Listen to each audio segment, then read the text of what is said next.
Assalamu alaikum, good afternoon listeners, it's me Suleiman Ben Swai coming back on Facebook Live. Today is Thursday the 28th of October 2022. The time is just gone 5 minutes past 5 in the afternoon in Birmingham, England.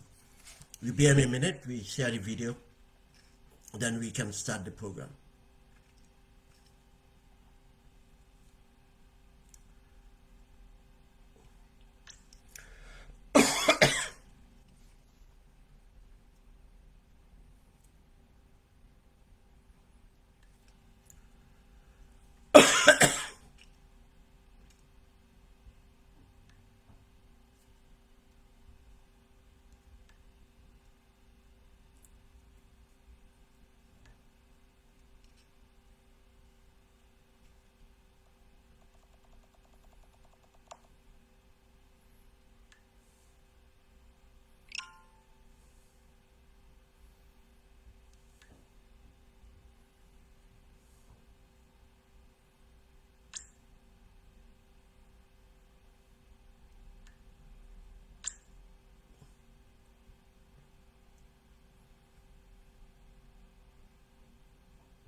Okay, thank you very much. Um, um, the program today is we're going to explore the audit report, details of the audit report at the airport. And I've made a post by putting out questions that I wish to cover on the on this program regarding to the topic, the audit report of the airport. For those of um, us or that know about the air audit report, probably we just saw yesterday a letter that came out and some other comments about a failed audit report, safety audit report for the Gambia International Airport or the Banjul International Airport or the Yundum International Airport. And we're going to look at this. But before we get there, I am appealing to my viewers, our viewers, to pray for a brother of mine, a brother of us, who have recovered from cancer, but still struggling with his health.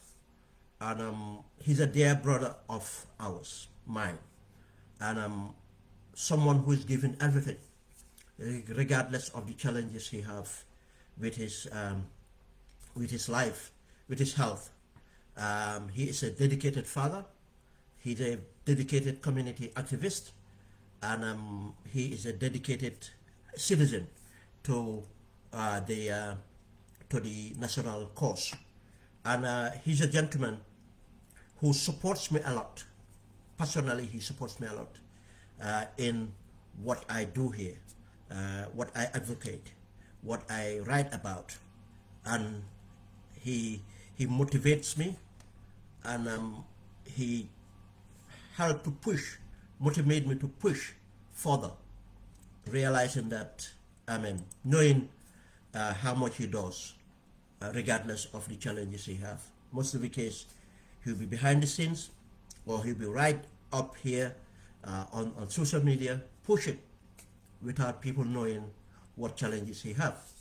I am asking for your prayers for his well-being, for his recovery, so that he will continue to be the father, continue to be the brother, continue to be the husband, continue to be the citizen that he is in helping develop that country of ours and the community he lives in the United Kingdom. Thank you very much, guys. The program can start. I cannot just start without mentioning these challenges and asking for your prayers in whatever you pray to for his well-being. Thank you very much, guys. The program is just bear with me a minute.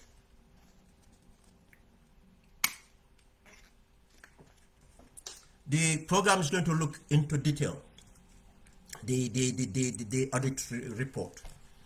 I managed to get a hold of a senior member of the Gambia Civil Aviation Authority, someone who had looked at the report, someone who knows, who is particularly within the system, and shared his experience. And I discussed with other people as well that are in the aviation industry to look at the the implications of this safety audit. And my first question, which I put to myself when I was doing this inquiry or this investigation, is what did the airport fail? Why? Sorry, should be why actually. Why did the airport fail its station audit after all the spending on the redevelopment of the airport to meet its global standard? We are all aware that this government have spent or have declared that they have spent millions of dollars to upgrade the airport, to redevelop the airport to meet global standards. For part of the development aspirations they have. We know of the rehabilitation program which cost millions of dollars and couple of millions of dollars.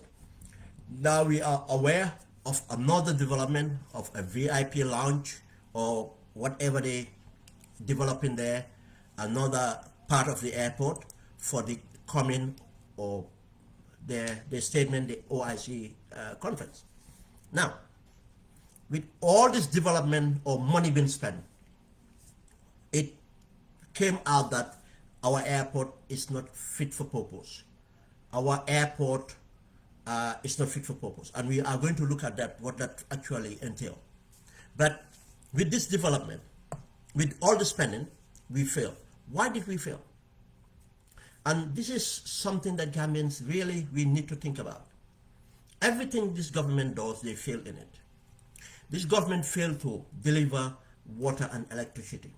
This government failed to run the ports authority. This government is failing to run the airport. This government have failed to run our tourism industry. This government have failed in building roads to host summits. This government have failed in bringing in policies to mitigate or help, with this situation we are in today. But we concentrate on this. What does this tell us? The incompetency and corruption. Either or.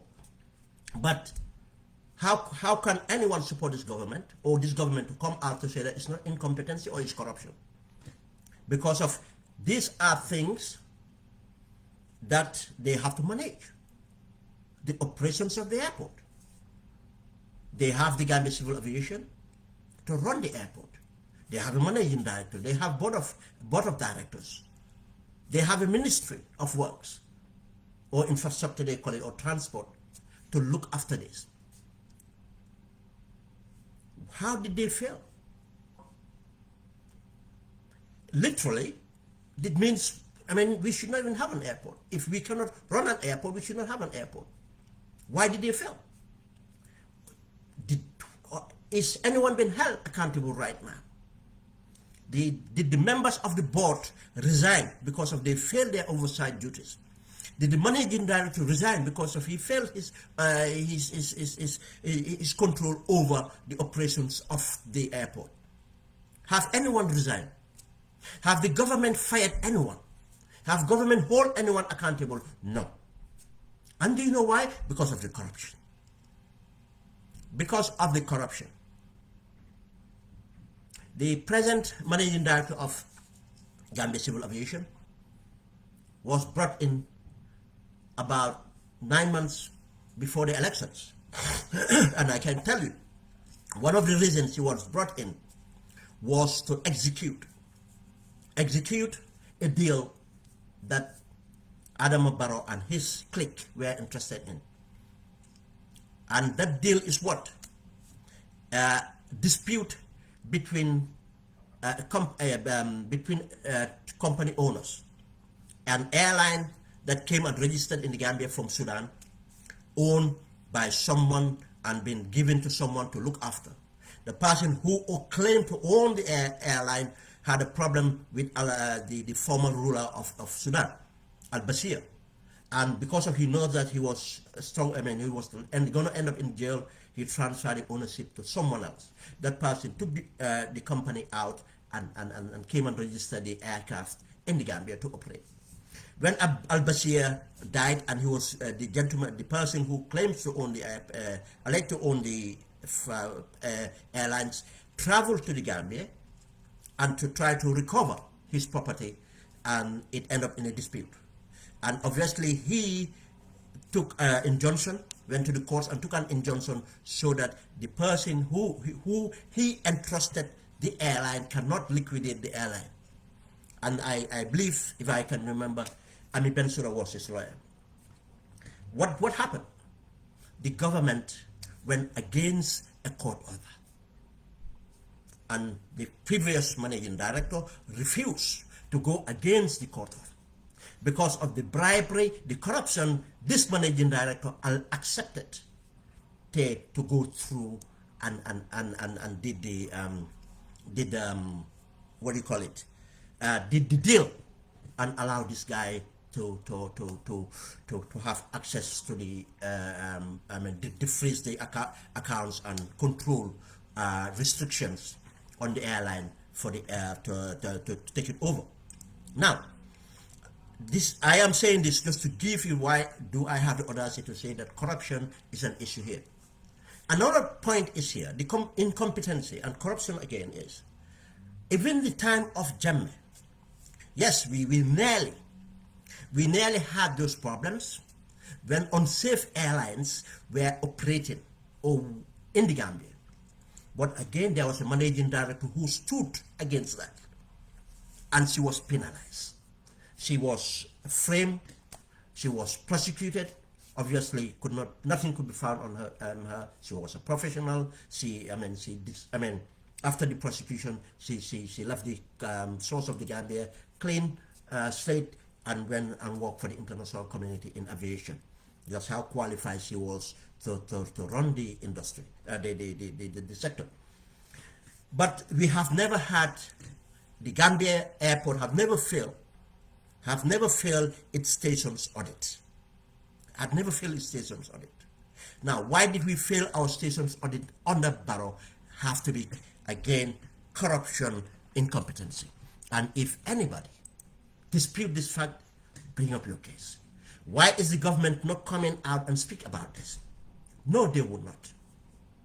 And we are going to look at those as we deliberate on this. The second point is, and to note again, what's the point of spending all this money when the most important thing cannot be executed? To maintain. Before you develop, you need to maintain your build capital. If we cannot maintain something, how can we develop that? You see, this is where the contradictions are. And this is where Gambians should be aware of what we are dealing with. This administration is not capable to develop that nation. Corruption, the spending, expenditure, or anything they took on is about corruption. Now, my second question was, what are the ramifications of the failed safety report on the operations of the airport, the economy, and the viability of the Gambian nation? That last part is very important to note, and I'll get to that. Let's look first at the implications in the safety reports. Transportation industry, especially aviation and maritime, is about safety. If you fail to guarantee safety, you cannot operate. You will be out of business. We cannot operate an airport if we cannot maintain the safety standard, international recognized safety standard to operate an airport. It's not about the big buildings, how beautiful the buildings are.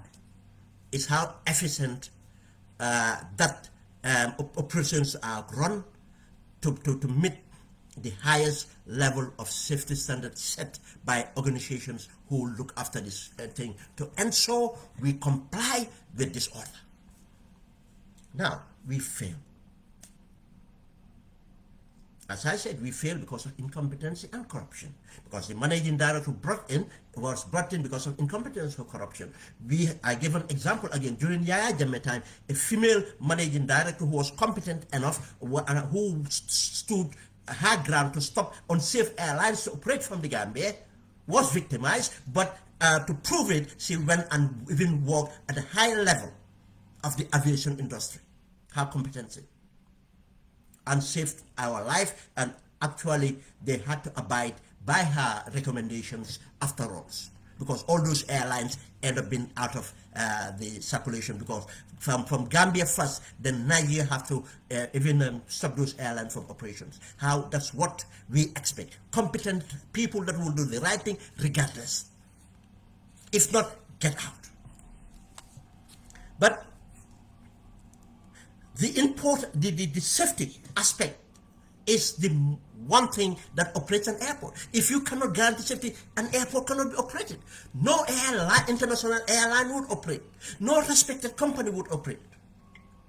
Because of these airlines are insured. There are some implications about insurance. These airlines would not risk their insurance because they have to make sure that there's compliance at every station they fly into, every airport they fly into have met the required standards. If not, their insurance will not be valid, and in case of any, they will not make a claim. And claims for aviation accidents are huge, are expensive. I'm not talking about the compensation for loss of life, but even damage to aircraft. Damage to aircraft, the aviation industry is expensive. Now, they fail to provide safety. We'll look at the safety in details. The implication in this to our economy. Imagine if we don't have an airport. Do we think of tourism without an airport? I know do we think of tourism without an airport? Yes, we might have an alternative is they fly into another country, but that will reduce the footfall into the Gambia. That will reduce, hugely affect us. And a lot of revenue will be going to other countries, but not coming to us. Because you don't want to fly into another country and travel for 3 hours or 4 hours to get to your destination hotel or others. We'll get to that. Tourism would be technically gone, and technically tourism is gone because we are not effectively running that airport or running tourism for that matter. But just concentrate on the airport now. The safety can just collapse. But not only tourism. How much freight do come through? How much freight do come through aviation? And the sad thing is, and I keep on saying this, Gambia is a small nation. Does not mean that Gambia it's not at a position that they can hit. They can grow to unexpected levels. And if you go and look at the history of aviation in West Africa, because our position, location, as an English-speaking country, go and find out what role Gambia played for the transatlantic trade, air travel, you call it. When they have to come out from America, Gambia would have been their first hop to this thing before moving to another country. When the American president traveled into during the Second World War or around that time, traveled into Liberia, cannot get to Liberia without having a stop, and he had to stop at the Gambia in order to refuel and move on. When the airlines started to do freight, sending postal services. The postal services, Gambia played a role. The seaplanes having to fly to pick up and reconnect things to move. We are situated at a location. We might be small in size, but we are in the right position. Then if we have the leadership, we can have the transformation by using the airport part of the transformation, just as the seaport part of the transformation. And this was where the Singapore of Africa, policy or project was for the Jawara government. It was developing a free zone from the airport to the seaport and so on. But everything else collapsed. Now, if we cannot run an airport, the economy would be hit like no other. And I'll tell you, we will become a region of another country. And that another country will be Senegal. We will be a region of another country. And that's where my position come in, our viability as a nation. Because we all know in history that our viability as a nation was in question. But our founding fathers, I'm trying to express the political correctness, our founding parents decided, no, we can. Based on what? Our diverse people. It's not the resources, mineral resources we have, but our diverse people. But not only that too, the viability of the nation too was made very clear, that if we even happen to decide for to integrate or unification with Senegal, because that was the discussion, our viability as independent, or we need to be unified with Senegal, or whatever arrangement that would be, was that Gambia to maintain its identity. And in order to maintain that identity, we need a seaport, we need an airport. And when the founding fathers asked for a seaport from the seaport, something was made clear, so that we can bring in produce from the provinces, and we can have and we can export to the sub-region to maintain our sovereignty. And if you have an airport, you will be among organizations of nations that that you are signatory to. If you have a seaport, you'll be the maritime organizations you'll be signatory to. This is define your sovereignty as well. Now, if we cannot maintain an airport, what will happen? And if we are not careful by this incompetency, what will happen is Senegal would strategically grow their airport and probably grow a second airport, just as they grow, as they creating a secondary port and another port in the south, and our port authority, our port would be completely taken over. Freight service will be taken over. You want something, it goes to Ziguinchor. You want something, it comes to Foundiougne, another port in Foundiougne, or it go to Port of Dakar. What that makes Gambia? Our sovereignty gone. One. Two, the airport. If we are not careful with this, incompetence, what it does is it drives all traffics and services and everything to Dakar. Now, it will not make sense for any airline to fly direct to Banjul. Fly Senegal. And do we realize that this government is trying to make it easier for Air Senegal to shuttle Gambia and Senegal? Trying to make it easier, because that's what Senegal wants. And if that happens, now why an airline will waste their time to travel to Gambia, where they can just come to Senegal, drop everything, because it's about profit. We don't have a national airline. Now, this is the viability of our nation. Now, this is why I pose this question too. If we are not managing our airports, we cannot meet the safety standard, we cannot have an airport. Even if we ratify this problem, but the same people, same system, same government, is not going to improve. And gradually services would reduce and gradually come to a halt, or to make it no economic sense to fly directly to Ghana. Sabinam, Air Maroc, and all those major airlines, Turkish Airlines, would just say, why should I be bothered? Stop at Senegal, drop them off, let them take Air Senegal, and this is, again, this is why we are discussing this, to inform our people, so that when we choose leaders based on their competency, not on fear, not being divided, not on any other thing, but because of their competence. I'm not going to bring the British case here, but we'll solve our own problem in Britain. Let's deal with Gambia. The third part was, what are the main details of the report?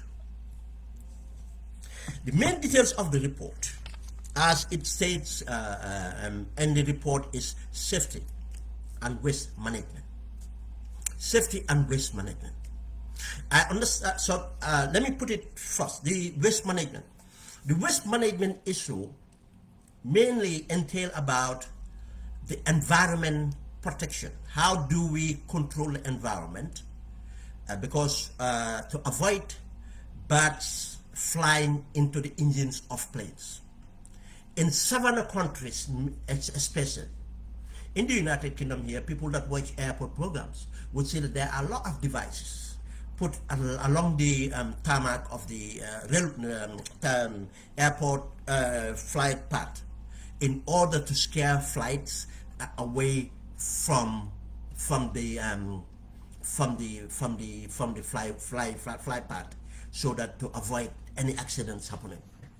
But several countries are more of, especially Gambia. We have so many pieces of bird, and bird watching is part of the products we have as part of our tourism. And environmental protection should be important to us as our declaration for protecting the flora and the fauna. Now, one thing is waste. How do we control waste to avoid? How do we protect the environment? The people I spoke to who understand about aviation said that, look, there's a sort of a buffer zone put around airports to avoid water ponds, to avoid breeding areas, to avoid hunting areas like abattoirs and others within. There are certain there's a perimeter like a buffer zone this thing, not to have it within that point. But Gambia, we are not observing this. We lost the planning. Gambia airport would have been in Bakau, I'll tell you. That's where it started when it was just used for the Second World War. But after it had to move, actually, we can say an airport started at Benton Bridge by using the seaplanes. But when it came into Bakau, Radio Gambia area, Mile 7 area, but have to move strategically to Abuko, to Lamin area, for obvious reasons. But now we are not controlling the so-called development, and it's affecting us. Then the issue about waste management is about to avoid the bad activities, to reduce the bad activities, to mitigate, so that the likeliness of accidents, birds getting into engine, it costs a lot. It might not cause a crash. It can lead to a crash, but it might not. But when it happens, it costs a lot of money for those engines to be cleaned or to be taken care of.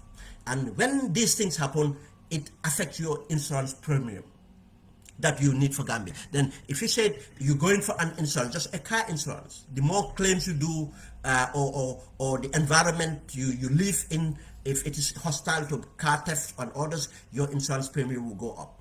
The same thing, the destination you fly to, is if there's no risk associated to that environment, whatever those associated risks are, would have to apply to insurance. And it makes, once you pay that much insurance, the destination become a very expensive destination, and it might not make profits anymore. And what it does, it discourages operations. The waste management, literally, that's what it is. From the grass, how we keep the grass, how we keep the environment around the airport and everything else. As I said, the buffer zone normally is demarcated to make sure there's no encroaching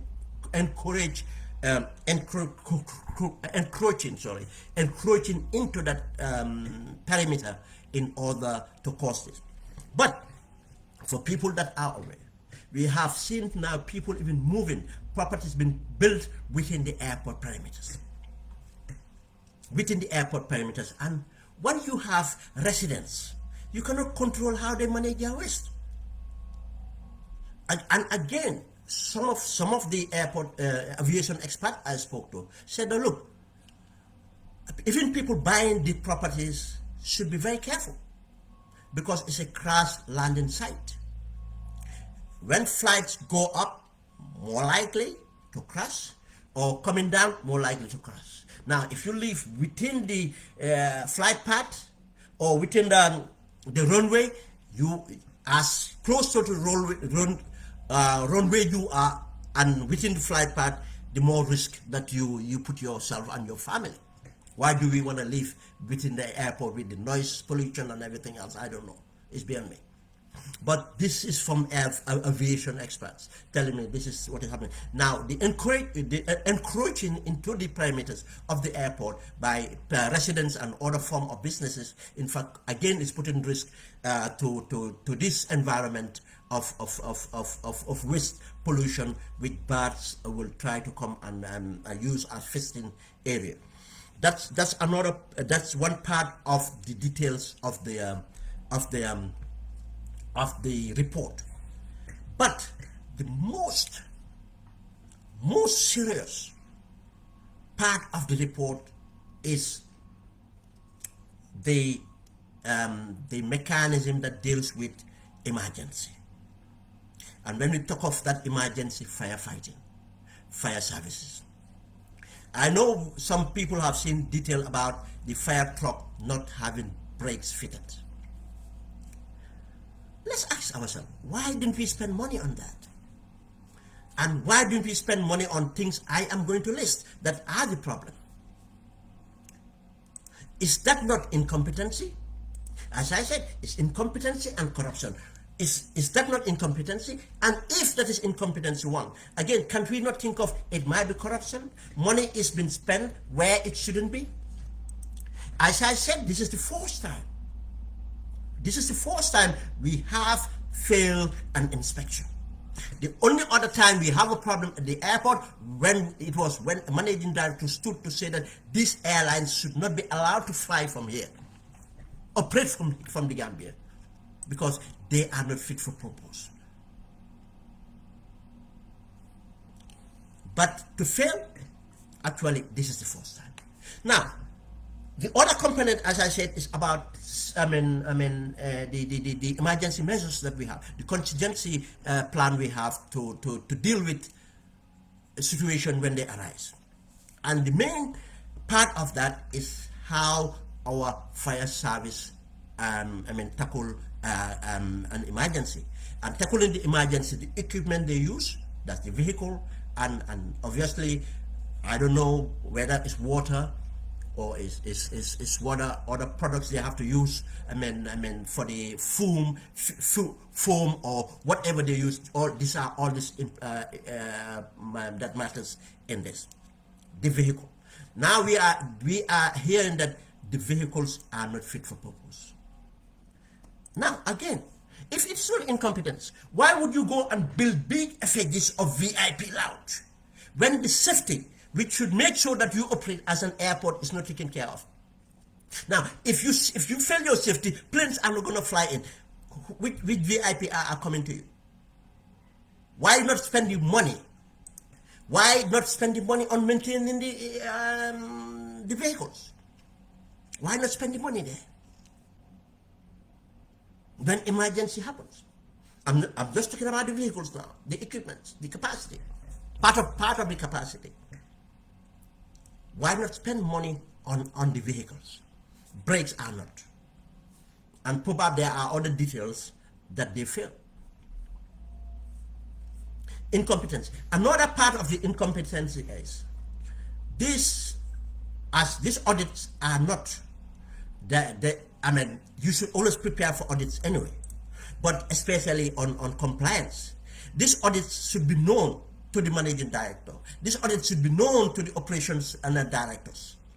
Now, why did the managing director, operational directors, who did not make sure they go through their records, their training records, their whatever records, to ensure they have where's internal audit? They should have an internal audit to audit their safety records. Have they cleared their safety records? Is everything up to date? Be ready for any inspections. Make sure they are compliant. But you see the level of incompetency, to the extent that if people even started to think that, no, this is deliberate, these people should know.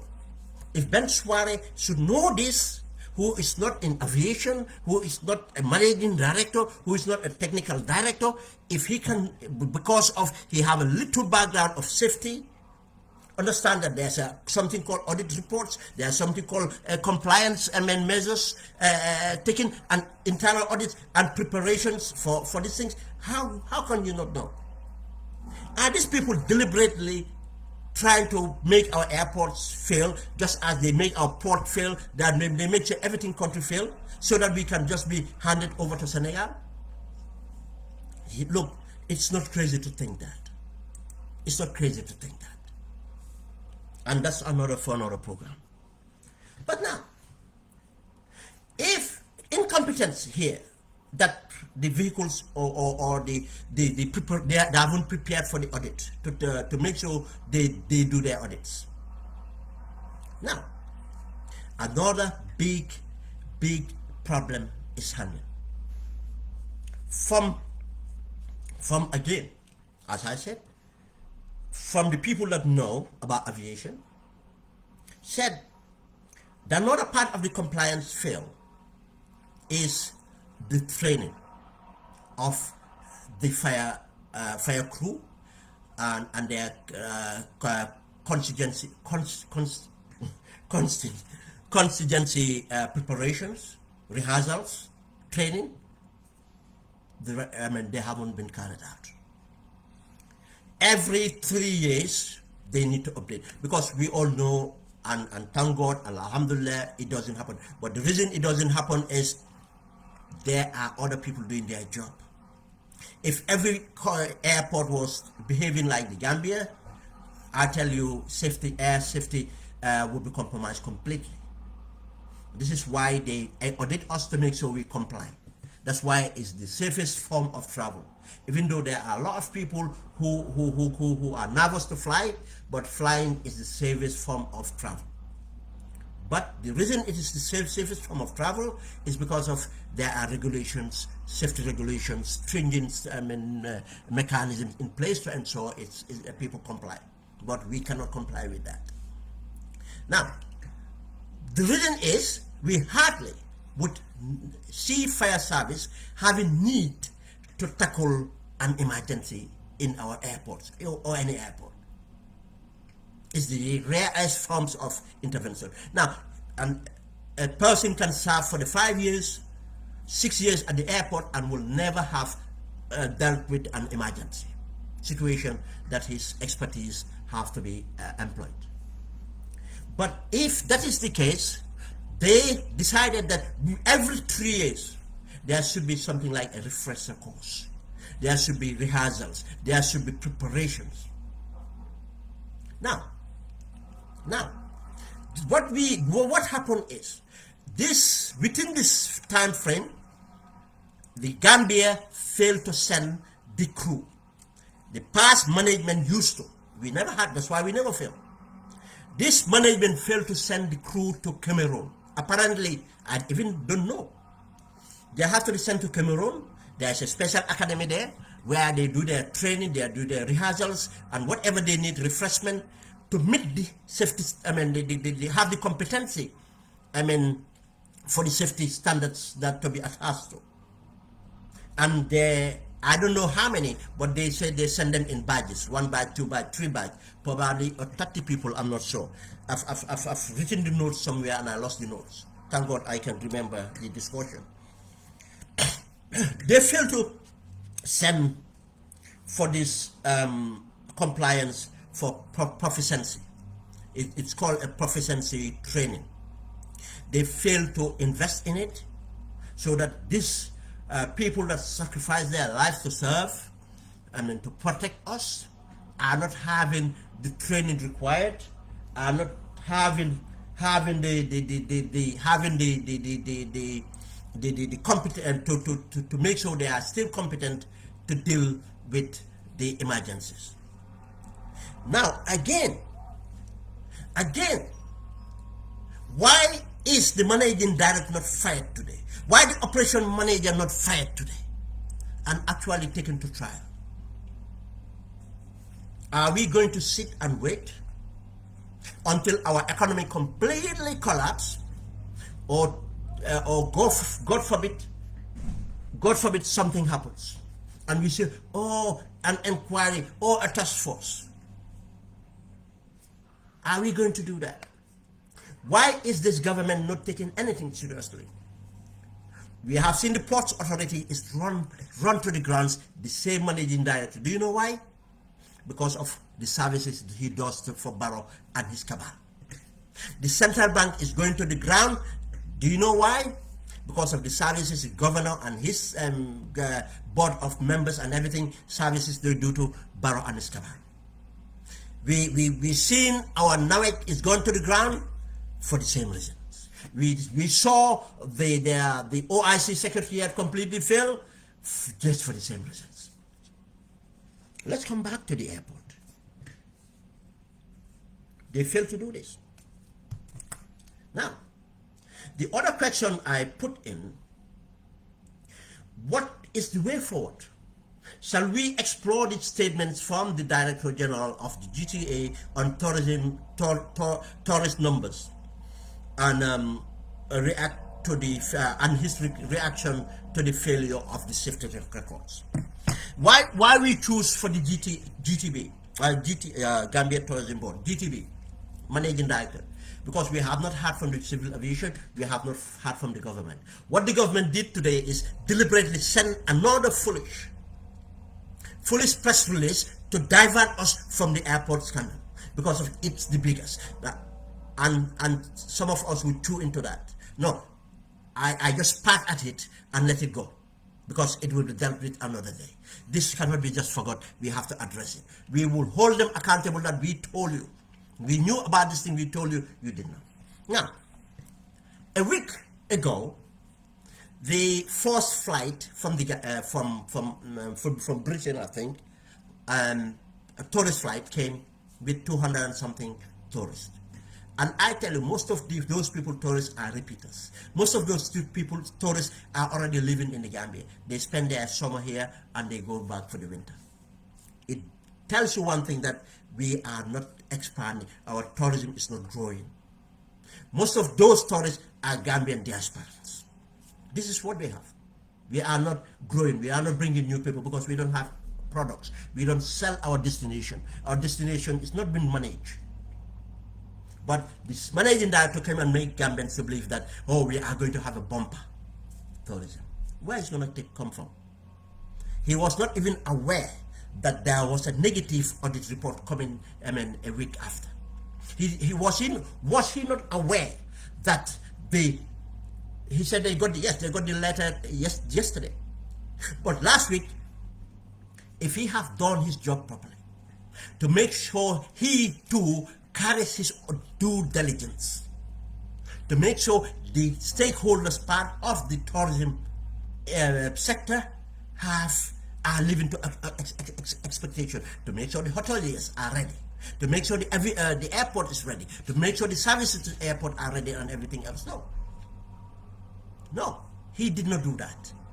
Again, you see the incompetence of people we have and the corruption that they will allow. If you appoint incompetent people, they will serve you as you want, but they will not serve the country as the country needs them to serve. This is the problem we have in the Barrow administration. People are appointed to serve Barrow and his cabal, but not to serve the needs of the Gambian people. He failed. But again, he made that statement and went and made a political statement and talked about what? Oh, the planned November 11 demonstration. Yes, that was deliberate. He was political. Either he was political or he's ignorant. And it's not an insult. What I'm saying that he doesn't understand his tourism product, in fact. And I'll come to that. It's a political statement. What does those that have to do with him? Things that have something to do with him, he did not address them. No, he's citing, but the demonstration is going to cause. Who said that demonstration is going to cause? These people applied for a permit to do. You think if they wanted to cause a problem, they will apply for a permit? They will be coming out in the open, identify themselves. People that want to cause problems, do they come and identify themselves and try to give the information to the authorities? Or we want to, our group, we are the group members, this is the day, this is the time, this is the area, what we want to do? Why does the government think that if people come on a peaceful demonstration, they are causing trouble? It's not Is it not democracy? Didn't we not fight for that? Didn't we not complain that we are not allowed to express ourselves?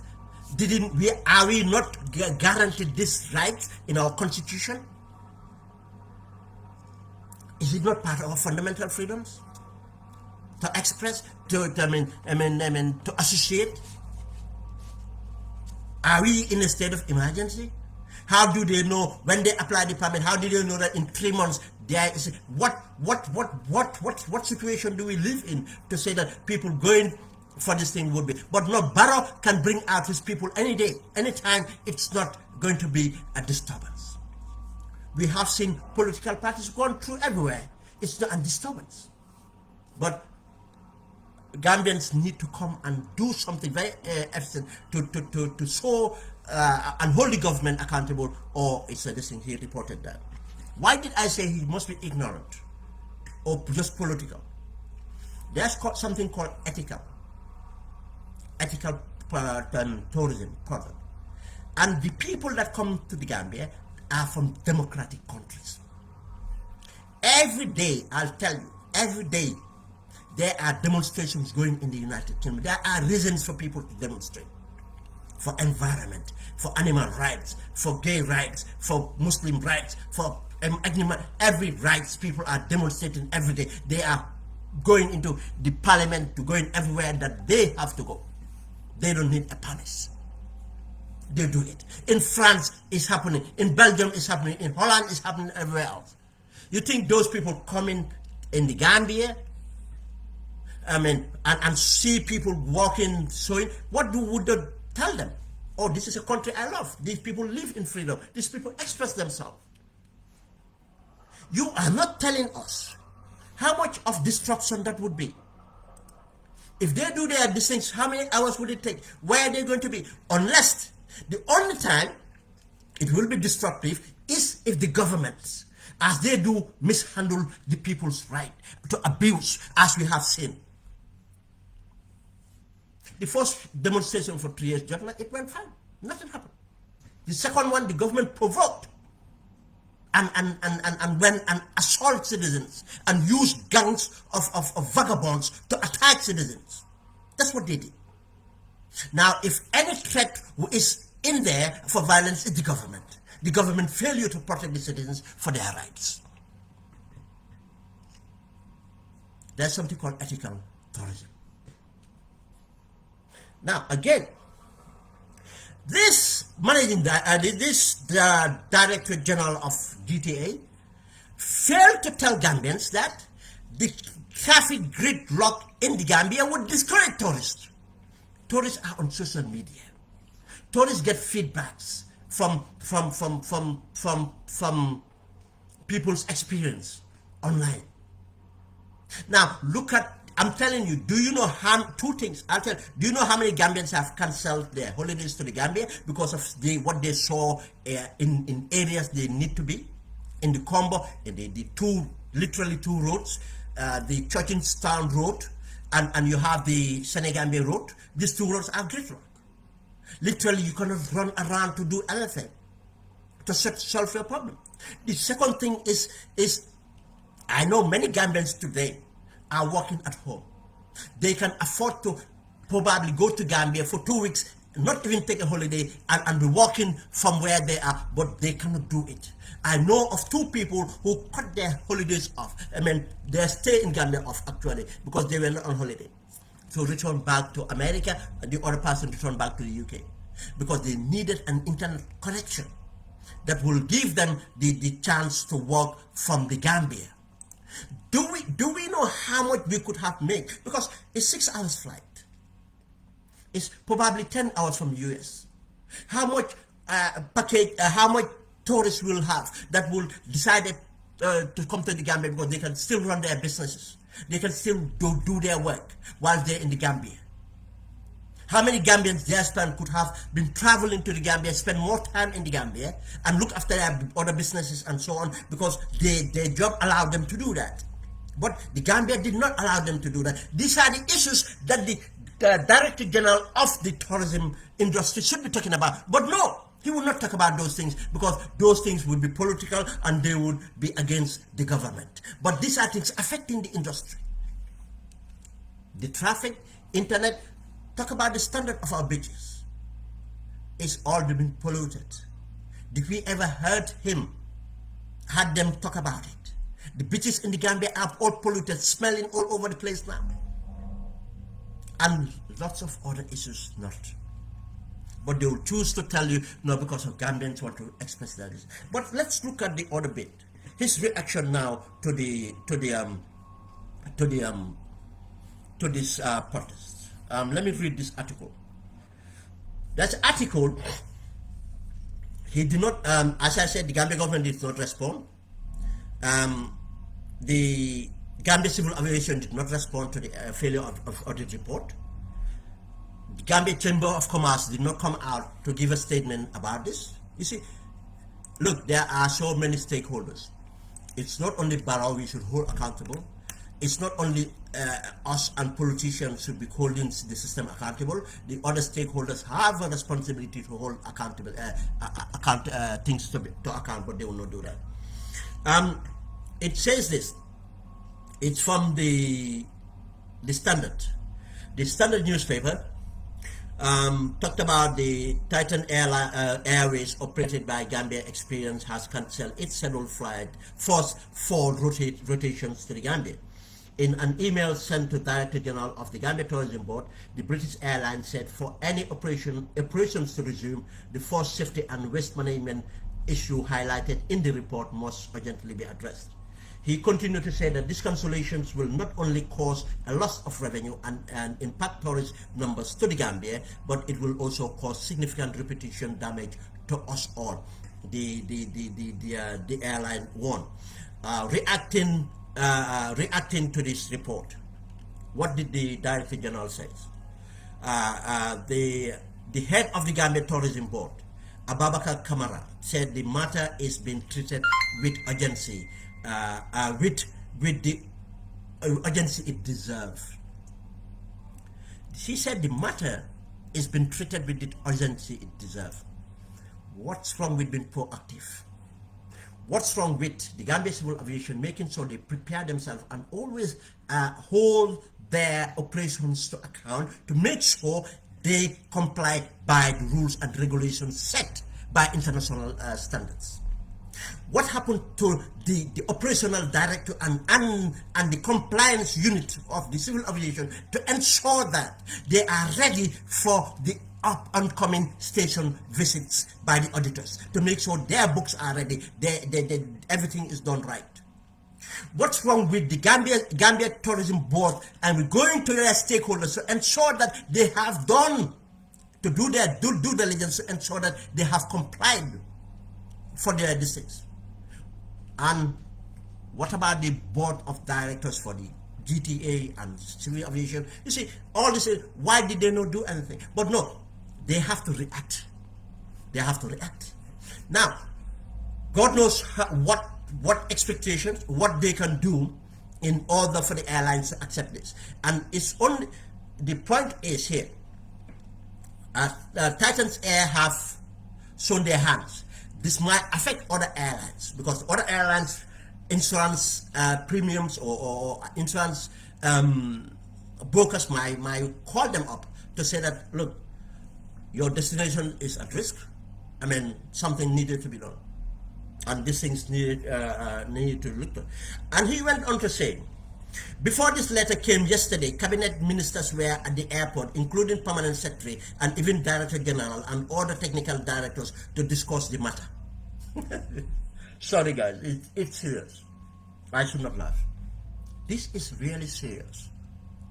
He said before the letter came, and that's the time 4 ministers or directors are going to the airport to discuss. What to discuss? What to discuss? After the effect, after they failed the audit, they discuss it. Why did the audit fail? Now, again, Mr. Kamara said a high-powered team have already been put together to make sure they address all the issues. Again, another task force, high-powered team have been put together. I mean, what other actions are going to take? Fire them all. Set an example that if you don't do your job properly, you are out. You don't put the risk of the people. You don't put people's life at risk. You don't put the economic at risk. Resign. If you can't resign, get them out. The board need to go. The managing directors need to go. The technical directors need to go if this government was serious. But do you know why? Be the board, be the managing director, be the technical director, they are all in it. The incompetency, the corruption is from the head, and the president is complicit. That's why I gave earlier an example of why I mean the corruption. It's based on evidence, not a speculation. He said, even before we left, the airport authorities were instructed to affect all the issues. They assure us that they will do everything possible, Mr. Kamara said. The people that fail to do their job can assure you. How can you take a reassurance from the people that deliberately did not do their job? This is something operational. Something that they have many opportunities to rectify. They did not rectify it until the auditors fly into the Gambia to find out that they failed. As I said, the internal audit failed. People that they are assigned to do the job fail. The internal auditors fail. Now, the compliance department have failed to ensure that these things are ready for the audit. But that's this is the statement. He continued to say, it will reduce the number of DG Kamara admit that the flight cancellations are a big blow coming at the beginning of the tourist season. The same person a week before saying that we are going to have a bumper tourist. We sat here and said he is just talking out of nothing, because they have not, Destination Gambia is not a sale. They are doing the same kind of routine. Destination Gambia have not changed anything from Jawara days, how every travel listen, they take 10 people, 40 people to go and stand at the stand. That, look, marketing have changed. Marketing have changed. There's an opportunity. You have a vibrant diaspora, active on social media. There are many strategies you can use for citizens to sell their country. There are many skilled youths in the country that could have been given jobs to go and take places, issues, and put it there. There's so many things to do. It's not the traditional 3 seconds adverts on TV costing the millions. Cost effective. Gambians would do it at home in the diaspora. The diaspora would do it for nothing. If you know what to do. That's a program for another day. Go and find out how Senegal is selling their culture and music now in the European Union and in Britain and the northern countries. That's why Senegal is appealing. Go and learn. It continues. But Gambia, if you continue to have the same leadership, then you're going to have the same thing. DG Kamara expressed his hope that if all the matters are addressed immediately, the airline may reconsider its decision. I like he used the word may. If you see Gambia Experience cancel a flight, know that that issue is very important to them. Even though other flights are going to come, they have a right to cancel theirs, he stated. Just look at that. This is their response. This is the response we have from them. What is for us Gambians to make that our case. Now, my final question was, let me see what my final question was. My final question was, what's the way forward? Shall we explore this statement? We explore this statement. But the way forward is we have to hold this government accountable.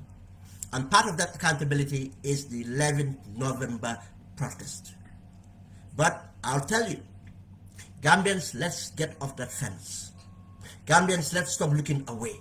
Gambians, let's not think that the only path is to support a political party. Any form of accountability needed to be supported.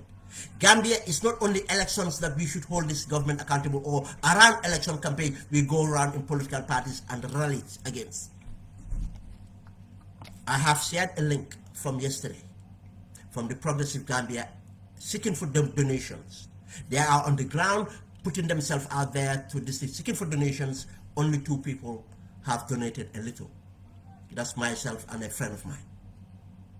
And I tell you that many Gambians have seen it, who could have thrown something, as small as it becomes, something. But many privileged Gambians are sitting and looking the other way, or are part of taking part in one way. But that country, things are not sustainable. And if we love that country, we should hold these people to account. Until they change things, if they're incapable of changing things, we change them. Elections are not the only measures we have to take in order to change the social contract. Civil, we have had that in the, yes, it's accepted, we have it, we heard it in the TRC testimonies. Yes, the students have the right to go out, other people have the right to go out. Then the government cannot tell us any different. I'll tell you something that, many things that keep on inspiring me. I'll talk about my friend who is ill. But let me talk about a friend I met yesterday at work. This is a young 24-year-old Hong Kong national, obviously with a British citizenship. He was here working, and is one of the people I consulted, who graduated as a in aviation, studied aviation in the aviation district. And he was about, obviously it was a downtown when the COVID happened and everything. He decided that because of the uprising in the demonstration happening in Hong Kong, fighting, the youth are fighting, he left his comfort zone here and traveled to Hong Kong to fight, to be in the streets with the people. He stayed in the streets until he was arrested. He was lucky to serve minimum of 12 months, less than 12 months in prison. Harsh conditions. He came back and we were having discussions about civil liberties. And he said he's still feeling guilty that he is here and he have left younger people who are 19-year-old, 20-year-old in prison or in the country, still standing out there, going out there. I know it's not covered anymore that much because of what is happening in Ukraine, but they are still going out there. And when I look at this young man, even though he has sacrificed that much, and he's still saying he went to prison camp, and he's still feeling guilty that he is here, pursuing his career, that he left his country. His bad country, he is a citizen of this country, his bad country, to fight without him. What he's trying to do, he's doing other things online, that's how I know him, he's doing, giving, and this is what the spirit we should have. And us privileged Gambians, it will be shameful if we don't do anything to support what is on the ground to hold this government accountable. We have many ways to support that. And please go out there and support Gambians to hold this government accountable. If you love that country, if that country is there to you, you should not fall for this divisive politics of tribe. You should not fall this divisive politics of political parties. But you stand up to make sure you look at the context in front of us, confronting us. These are facts, these are realities. The government is not fit for purpose. The government has not delivered anything. Airports are worse than we have ever had. The port authority is, cost of living is, roads where it really matters are not. We cannot host international conferences anymore. It's sad. Someone said to me, you know, whatever you said, this OIC, if it was time of Jammeh, he would deliver it. He would have delivered it. We don't want to measure ourselves to a dictator. I believe we have Gambians. And as Gambians, we can do things with our own free will to make sure we progress. And if you believe in that, get off from your comfort zone and do something, as little as it is to support people who are in position or people who are out there to do something and be part of that doing something. We have to collectively work in order to bring that out. We cannot blame politicians for our failures. We cannot blame other people for our failures. We have to take responsibility in fighting for our country. If not, we'll lose our sovereignty, we'll lose our nationality as Gambians. And everything that our founding parents have fought for would be in vain. Everything that our people have fought for it to fight against dictatorship, and everything would be in vain. And if you can go to bed to sleep without sweating any little for your country, what a human are you? What a human are you? Or if you are part of what is supporting the system to be, what a human are you? Not our hospitals, not our utilities, not anything in that country, but the evidence we have is those people who are in charge are growing in size, because we can all see them as pregnant women. They are growing in whatever it is. Even the skinny guy now is getting overweight. We can see their properties, we can see their families, how they enjoy. This is a fact. Then this is quite simple to understand, and it's our responsibility to send this message. Let me try. I'm very exhausted to do a summary in Wolof, and as I said, I'll try and get. I'm still in the negotiations, try to get people who would volunteer to do it in other languages for so that we can reach more people on the ground. mbokk yi waxtaan bi tey ñu ngi wax mbiri aéroport bi. lu ñoo wax si mbiri aéroport bi mooy aéroport yi Gambie mooy kuréel boo xam ne ñoo dee saytu doxalini aéroport pour gis ne aéroport yi óor na pour ñu nekka di dox, nekka di mun a operate, lu ñoo wax operate pour avion yi di planes yi di mun a naaw di dem ak a ñëw ak ñu nekk in business. kuréel boobu dañ ñëw xool gestu seet jàpp naka lañ amee aéroport bi ndax óor na ndax óorut. waaye buñ ñëwee def seen lifin bépp lu njëkkee si Gambia ñu ne nekkuñ doon def luñ war a def, bon ñun suñ aéroport bi óorut. ñaaka óor boobu moo tax benn kuréeli aéroport benn kuréeli ñoo xam ne ñoo amee mbiri ay aéroplane bi ñuy ooyee Titans Air, ñoo xam ne ñu ngi liggéey ak Gambia Experience di indi touriste fam jëlee leen Angleterre. ñoom taxaw nañ ne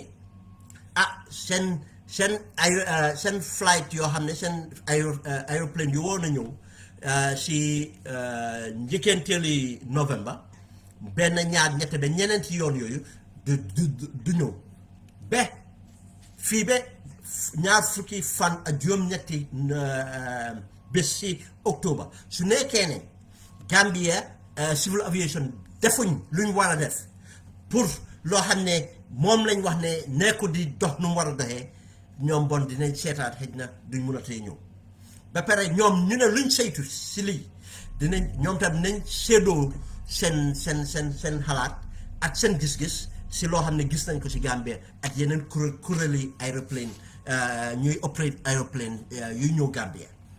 boo loolu su amee tam mun naa tax ñooñu jël beneen jël décision bi ne di ñëw. léegi ñu ne waxtaan bi ñu ne ñu seet ko lan la ko indi.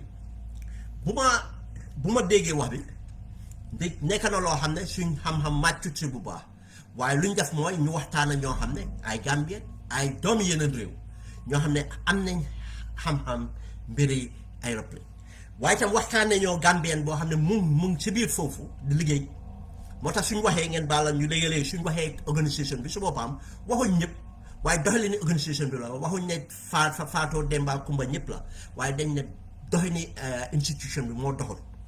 am na ñu si baax, am na ñu naw lu baax, am na ñuy jëm lu baax, ba lu ko jiite doxul bu baax, ñooñu seen liggéey mënuñ koo gis.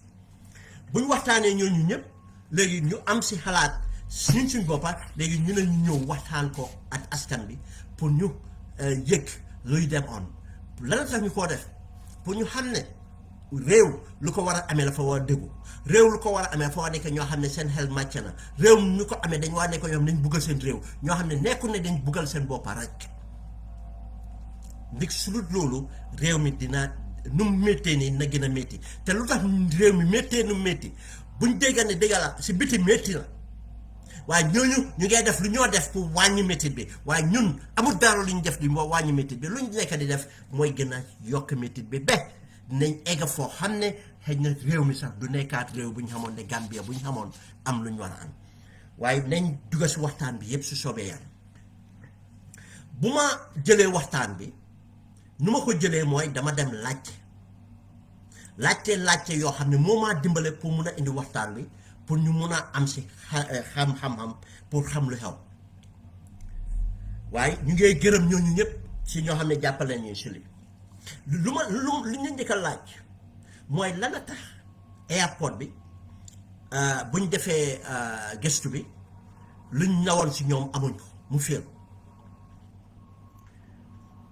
te teg si ñun gis nañ ne aéroport bi wax nañ ne ñu ngee fere ay millions dollars si aéroport bi am na fànn boo xam ne dañ ñëwoon dañoo defaraat loo xam ne ñu ngi ko defaroon ba pare mooy terminal bi nekk géej yi yàgg na dañ ko defaraat loolu dem na si kuréel yi ay millions yi dollars ñu jógee foofu léegi ñu ne dañuy defaraat leneen lu ñuy ooyee VIP lounge nga xam ne ñuñ wax ne borom ndomba tànk yu diis yi fu ñuy ñëw fu ñuy jaar fu ñuy noppale ko fu ñuy mun a fu ñu leen a toppatooyee ñu dugga ak génn si réew pour lan OIC conference buy ñëw at ñu amee ko pour si kanam foofu tam dégg nañ fa ay millions waaw su nekkee ne millions yëpp ñu ngi koo def waaye ñu ne ba tey ne loo tax lu ñuy woyee safety kaaraange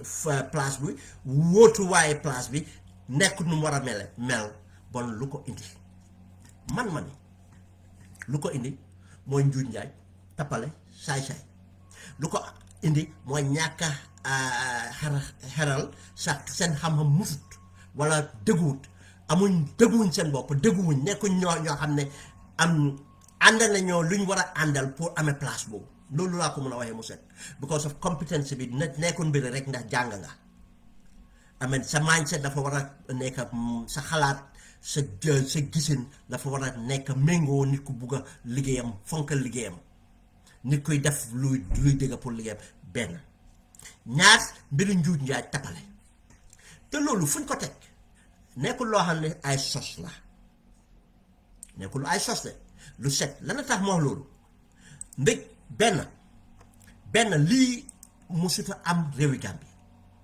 depuis buñ commencé dem am aéroport Gambie bu su ñoo ñëw ne dañuy seet suñ doxalin ni aéroport wala ñu ne déedéet daanal nañu duñ ba tax na am na aéroport yu dem du jamono Yaaya Jammeh du jamono Jawara du jamono Yaaya Jammeh jamono Yaaya Jammeh am na lu xewoon te loolu tam loo tax tam ñu naw ne su nekkoon ne ñoo koo xam ne tey moo amee kuréeli civil aviation moo ko jiite su nekkoon ne mel na nu mu war a mel lii du doon am ndi jamono Yaaya Jammeh amoon na lu mel nii lu waroon a am mooy ay avion yoo xam ne dañ ñëw teg toog Gambia registré Gambia pour di naawee Gambia ak avion yu ñu waroon a indi pour ñu naawee Gambia pour yóbbu ay ujaaj ak yu demee noonu mu amoon ndaw soo xam ne moom moo jiite woon place bi civil aviation mu taxaw mu ne du fi am lii duñ ko fi nangu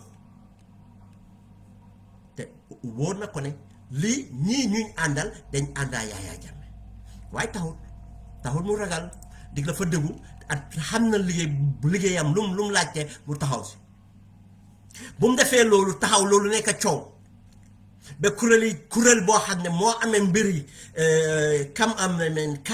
kaaraange aéroplane yi ak seen doxalin taxaw gis ne Gambia bon aéroplane yi du mun a dox ay Nigeria jël seen position yeneen position dëkk yoo xam ne moom lañ doon naaw mu naxar Yaaya Jammeh ñu sosal ko ak ñu mu àndal ñu sosal ko buñ ko sosalee téye ko toroxal ko def lu nekka ñu yóbbu ko tribunal yóbbu ko trial taxut amul dara luñ mën a téye si moom amul dara luñ ko sosal yépp dafa daanu amul benn boo xam ne sosal nañ ko mu taxaw loolu tax mu ñàkk a liggéey googu waaye taxul lum tax tam mu jàppa ngoram génn réew mi dem si place yu gën a kawe place yu gën a kawe si mbiri amee mbiri aéroplane ak doxilam place yooyu la dem di liggéey ba tey mu ngi see liggéey bon wane na kum doon benn boobu nañ ko nattee si compétence yi at lifin ñu ñëw si corruption damaa ngi indi firnde lu set pour wane ne bon lii mooy taxaw buñ taxawee si jamono yu yàggut in 2021 balaa élection si di jub managing director bu fa nekkoon dañ ko génne te naa leen ne benn lu tax ñu génnee ko lu ma óor mooy dafa am lu mu bañ lan la bañ mooy dafa am ay ndaw yoo xam ne dañ ñëw Gambia ubbi fa amee fa ay aéroplane yooyu ñu ngi ko jëlee réewi Sudan luñ wax si loolu dafa am koo xam ne moom aéroplane yi nekkoon businessman mu am problème ak government bi mu bañ government bi jël ay plane am mu jël beneen ndaw nekkoon ne jël naa la plane bi yóbbu ko réewi Gambie ñu amee ko fa nga xam ne bés moo génnee wala ñoo xam ne government bi duñ ko jot jamono yooyu government ni Al-Bashir moo fa nekkoon dictateur bi ñu jàppa businessman bi tëj waa ji jël aéroplane yi indi ko Gambia si loolu lañu wax si tribunal si court bi léegi ñooñu buñ defee loolu ñëw léegi bu Al-Bashir dee astafurlah buñ ko jàppee daangal ko génne ko nguur ñu génnee businessman bi fa ñëw Gambie pour jot alalam ay ndaw ñoo xam ne ñu ngi jege président Barrow dem dugalante ndaw bu mu buggee jël alalam kii bañ mu jël su ma fàtte la ko lawyer bu ñuy ooyee Ami Bensouda moom la jël ñu dem si tribunal bi si court bi pour taxaw injunction mooy ñu jàppa doxali ni aéroplane yi nga xam ne du mun a rëcca dem jaay ko wala def si leneen court bi nangu loolu ne liggéey luñ bind fii ak luñ fi teg de mérito na loo xam ne pour def lu óor dañoo indi asset freeze léegi loolu ñu ko war a saytu mooy Gambia Civil Aviation ak managing director bi bu ko jiite ak board of directors waaye comme que dem nañ ci Adama Barrow seen juuj jaayee dugalante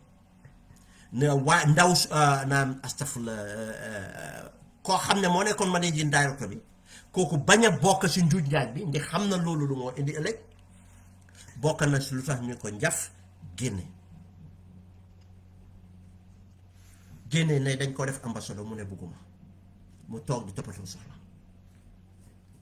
léegi ñu indi nit génne ko ambassadeur ñoo indi ko teg ko fa bon kooku bu mu ñëwee lu mu njëkk a def mooy di jël plane yi génn si court order bi lu mu def bàyyi kooku jël plane yi dama moom ndig loolu la Adama boobu bëggoon mu def ko bon ñun am nañ sañ-sañ pour wax ne lu tax lii problème bi am mooy incompetence mooy corruption nañ ñu ñëwaat ma def ñaareeli laajte bi mooy ma ne lan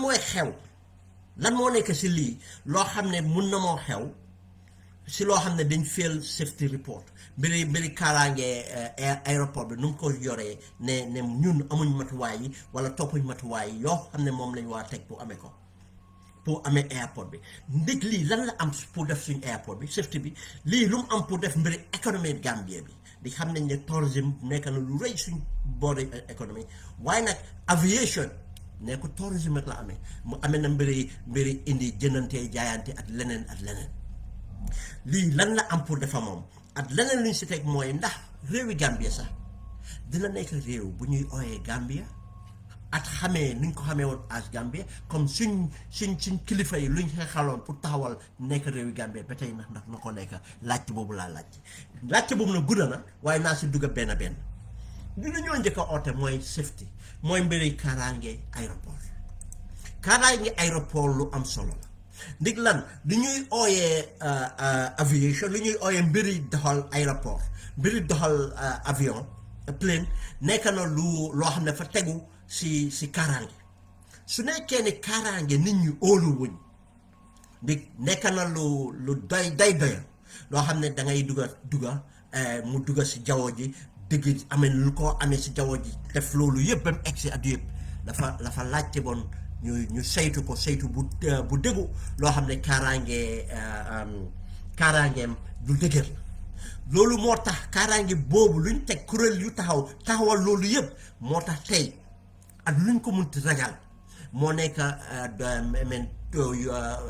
fànn boo xam ne mun nañ koo tukkee di egga place yoo xam ne yàlla xam na ne na doon jafe pour ñu egga fa tey moo gën a óor oto moo gën a óor bato moo gën a óor cycle moo gën a óor vélo moo gën a óor doxee tànka si boppam lan la tax loolu because of safety kaaraange boo xam ne saytu nañ ko si bon su kaaraange googu amul mënut a am kenn du ko def kenn du si dugg suñ demee bi óolootuñ kenn du si dugg bon suñoo dawal airport bon loo xam ne dañuy defar pour fu muy wàcca di éega ko wàcca am toppatooyee ko foofu bon loolu su nekkee ne mënut a amee kaaraange bu mu war a amee bon aéroport mënut a am loolu gën a am solo si wax bi ne failure bi lii la indi ne ñun dañuy bon la fa mënuñoo am aéroport bon su nekkee ne ñun mënuñoo am aéroport ban njëriñ la am si économie Gambie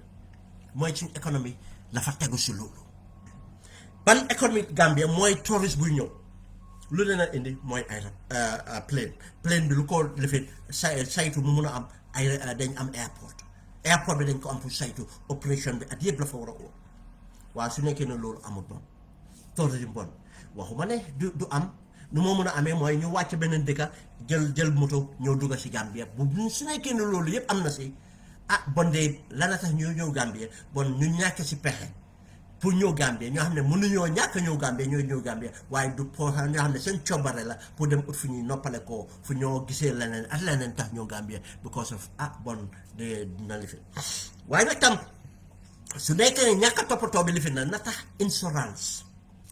assurance boo xam ne dañ koy jënda ne kuréel bu ne kuréel bu amee avion yëpp da nga cee bokk da nga koo jënda soo ko foog nga jënde ko pour mun a daw loolu dafaa gën a seer te su gënee seer bon ñëw Gambie dafaa gën a seer ñëw Gambie su gënee seer dafaa taxaat bon ñu ñëw Gambie du bari di ñàkk si pexe bon mooy tax nit ñu ñëw Gambie di bariwut bon luy tax ñu ñëw Gambie ñàkk si pexe moo tax den li ngay gis ne bon économie bi na affecté tourisme waaye du tourisme rek leneen lu ñu wax mooy mbiri kuréeli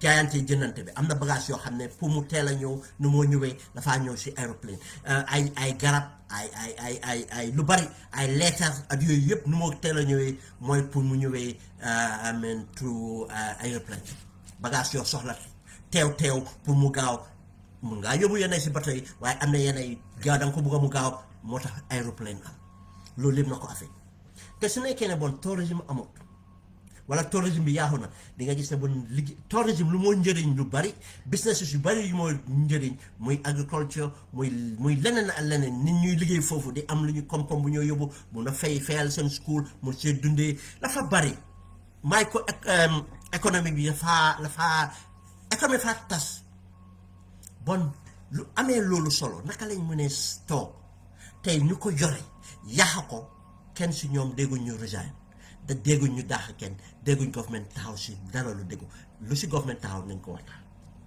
tey board of director si dañ woon a resign suñu amee jom managing director bi ak ñeneen ñu ñoo xam ne ñoo responsable ñu woon a resign suñ ko defut dañ leen war a daax waaye daaxa bi du am dëgg Adama Barrow du ko def ni dug airport bi port bi mu ngi noonu gamtel mu ngi noonu nawet mu ngi noonu OIC project bi mu ngi noonu nañ leen dem ba Central Bank mu ngi noonu nañ leen dem amul dara loo xam ne tey mu ngi si réew mi te Barrow jiite ko muy dox bon coono buñ nekkee buñ taxaw ne lu nekk Russia ak Ukraine lu nekk Covid la wala leneen loolu am na si bon lu ko gën a métti loo mooy ne ñun saytu wuñ suñu économie bi nuñ ko war a saytu bon suñ jógee si mbiri économie bi am na beneen kaddu bu ma laajte woon suñ bopp ma ne ndax bon Gambie na nekk Gambie bu mu doon nañ dellu tuuti si history ñun Gambie buñ ne dañ bëgg suñu réew te man naa wax li mu set yàlla baax na sax fàtte woon naa ko si anglais waaye naa ko wax si olof I am a believer of Senegambia integration. I am not anti-Senegambia, but on mutual terms. We have to have control over that, and have to be gradual, have to be systematic, have to make sure it benefits, not a secondary. Nekk a secondary. And loolu beneen waxtaan lu ma wax si angale mooy ne nan nekku ne dama bañ Sénégal bi nekk benn not Sénégal bi rek laa bëgg ndi gëm naa ne su Sénégal bi mënut a nekk benn Afrique mënut a nekk benn te man dama gëm Afrique delloo gën a nekkoo benn waxuma su Afrique yëpp nekkul benn sax nañ am réew yoo xam ne amee estement Gambia Guinée Bissau Guinée Conakry Sénégal ameen dëkk yi Mali soo génnee loolu si Gambia lu des dara waaye nag mun nañ ko yóbbu ba Freetown yóbbu ko ba Nigeria moo tax ma ne gëm naa Sénégal bi ndig su ñëkkeewul si Sénégal bi lu ndig luñ bokkoo waaye nag ba tey dañ am sovereignty dañ am identity bon te tam réew mi dafa am lu ko taxawal dafa am lu ko taxaw bon dañ war a jaar si ay sarta pour am ko nekku yëfi naxante naxee mboo an yeneen loo xam ne tey di nga toog nekk sa réew ba pare ngaay nekk religion déedéet ànduma si boobu lu ma nit ooma ko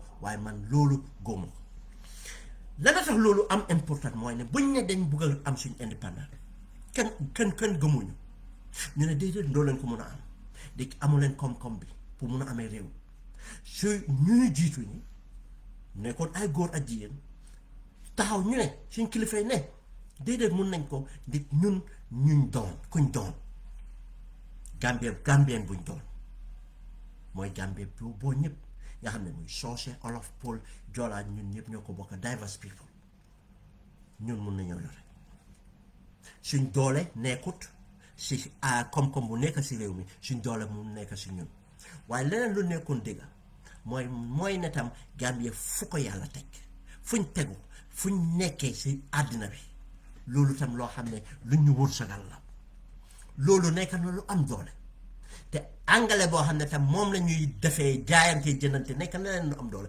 bon ñun suñ amee ay njiit yu xam lu ñuy def Gambie tuuti waayam waawte nekk problème advantage sax mun na koo doon lana tax loolu rawatina nit ñoo si biir bunti aviation buñ waxee loolu ñu ne nag comme que nekk na ay waxtaan nañ leen toog ñu waxtaan ko buñ ko waxtaanee suñ kilifa yi ak Sénégal ak mbootaayi àddina bi muy United Nations ñu waxtaan ko dañ d'accord waaye nag bala ñoo dem suñ kilifa yi dañ ne dinañ dem waxtaan lii ak xelam ak xalaat ndig luñ bokk su nekkee ne lu gën si Gambia mooy ñu dem Sénégal nekkoo benn jamono jooju Mali boo leen a dégg ni si Sénégal la bokkoon beneen part of Mali mu ngi bokkoon si Sudan waaye daal lu ëpp Mali Sénégal la bokkoon waaye ñoom dañ dem ba si kanam génn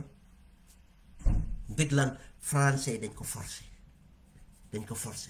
bon ñun suñ waree nekk benn day nit ñi ñoo ko war a indi ak dafa am lu ko dañ war a bokkoo mu nekk lu dëggu ñu dëggu suñ bopp buñ naxante buñ waxee loolu ñu ne su nekkee ne dina am moo gën dina am waaye dañ bugga su amee wala amut am na loo xam ne bugga nañ ko pour identité boo xam ne ñu sax ñooy ñu Gambien bugga nañ ñu amee ko te loolu nekkul lu yéemu Canada am nañ ko Amérique am nañ ko Angleterre am nañ ko am nañ Scottish yi am nañ Welsh am nañ Northern Ireland Canada am nañ British Columbia am nañ seen Quebec am nañ seen feneen Amérique ay réew yoo xam ne soo ko xoolee sax ñeneen ay si Mexico la bokkoon tey ñu ngi nekk ñëpp gëm nañ seen bopp ne Amérique lañ bon ñun Gambia Sénégal mun naa am suñ ko tegee si yoon waaye suñ nekkee ne teguñ ko si yoon mun na moo indi fitna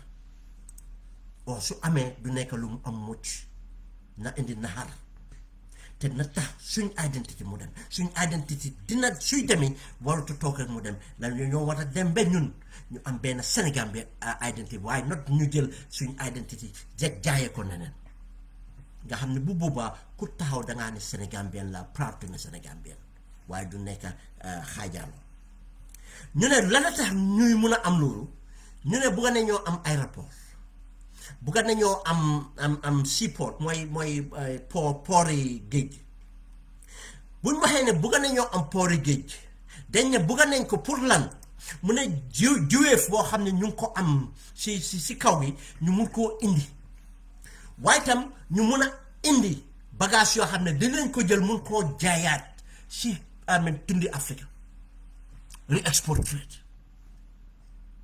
pour suñu identité aéroport bi tam loolu laay def te ku bokk si kuréeli ku am aéroport la nga am si kuréeli àddina booy bokk si aviation ku am seaport da nga am si kuréeli àddina booy bokk moo tax soo demee Israël yi nanguñ palestinien am airport nanguñ palestinien am seaport bu boobaa dafa la yox independence dafaa keep seen identity déedéet dañ leen bugg a not loolu la suñ kilifay waxoon bon suñ bon ñun suñ sàgganee bon bitré nañ suñ kilifay luñ war a jël suñ doom yi doona ko bon bitré nañ loolu tam moo tax mu war a jar ñu xoolaat li waaye su nekkee ne tey loolu dox nañ ba fii lana tax mu am solo aéroport bi am solo Gambia fuñ tool fuñ taxawee aéroport bala moo am Gambia am na lu ñuy ooyee seaplane ay plane yu ndaw yoo xam ne dañuy ñëw di dox si wàcce si géej gi moo taxoon ñu nekkoon Denton Bridge ñu jógee fa ñu am aéroport bu ndaw airstrip boo xam ne mu ngi woon fu ñuy ooyee Josuwang gannaaw rajo Gambie jamono jooju jamono tubaab bi te lu am important si ñaar benn président Amérique Roosevelt bu moo bugg a dem Liberia mënu fa jóg rek dem Liberia jamono yooyu plane yi mën nañoo am doole yooyu foog mu am fu mu jaar Gambia la wàcc di Gambia dañuy làkk anglais wàccut Sénégal dañuy làkk anglais ak sa diggante anglais ak Amérique Gambia la wàcc bon loolu lu mu ñuy woon ne ñaar yi fuñ nekk ak suñ làkka mun na moo nekk loo xam ne mun nañu am lu bari si loolu rek suñ ko liggéey ñaareel bi mooy boo xam ne commencé nañ pour indi ay lettre ay bagage si plane Gambie dafa bokkoon si kon di réew yoo xam ne moom lañ taanoon di mun a jaar di mun a jëflante pour bagage yi mun a egga yeneen tundi Afrique place yi Afrique ak yeneen àddina bi si boppam beneen part of Europe jógee Amérique ñoo wàcce Gambie wàcce ko fa defin ko transit ko mu dem bon am nañ potentiel fàtte naa tam ne loolu waxuma ko si anglais sax mooy ne buñ demee benn dañuy defar ay rocket ou aéroplane ñuy dugal si jaww ji NASA lan lañ def Gambia bokkoon na Gambia Malta bokkoon na ak foog naa feneen bokkoon na si réew yuñ tànnoon foo xam ne suñ waree wàcca suñ wifi ne wala fu ñu ne jàppalee command center ak yooyu Gambia si la bokk bon ñun si loolu nekk na lu am solo bon government bi suñ ñu taxee bu luñ mun a tee am airport bon Gambia suñ sovereignty nekk na in question suñ économie jeex na nekk nañ ko ci lii moo tax ma ne ndax suñ viability ñun toog nañ tey airport mun fa am toog nañ tey airport astafurlah toog nañ tey seaport bi daanaka mu ngee dem Sénégal te Sénégal ñu ngi liggéey de te loolu bu mu naxari ban Gambien loolu boo war a am Sénégal dañoo liggéeyal seen boppa dañoo liggéeyal seen citizen loolu la réew war a def ak lu fa corruption nekk ak lu fa problème nekk ñu ngi am liggéey bu ñoo def Gambie ñun ñoo war a xool suñu bopp accountable rus ne suñ réew defaruñ ko Sénégal tey Foundiougne ñu ngi defar seaport ñu ngi defar seen port bi te su yàggee maanaam ne Ziguinchor nañ fa defar port soo gisee ñu bañ a def teel a defar Ziguinchor port yëpp stratégie la de because of the separation bu Ziguinchor yi doon Casamance doon dañ ko dañoo contrôle lu nekk te bulet soo leen toogee bulet di ngeen dégg airport in Ziguinchor da nga foog ne dinañ ñëw déeñu ko duñu ko déedee loolu seen secret la ñun nag pour ñu xam ko nag suñ toogee nag ba ñun suñ aéroport su nekkee am nañ ko sax waaye toppatoowuñ ko nuñ ko war toppatooyee airline ñu ñoo profit la ñoo ut suñ gisee ne bulet ne ñëw Sénégal moo gën a yomb te ñoo ñëw Sénégal wàcca airport Blaise Diagne léegi kuy bugg a dem Gambie seetal nooy demee su nekkee ne wàcca Ziguinchor moo gën a yomb dañuy dem wàcca Ziguinchor ku bugg a dem seet nu mooy demee ko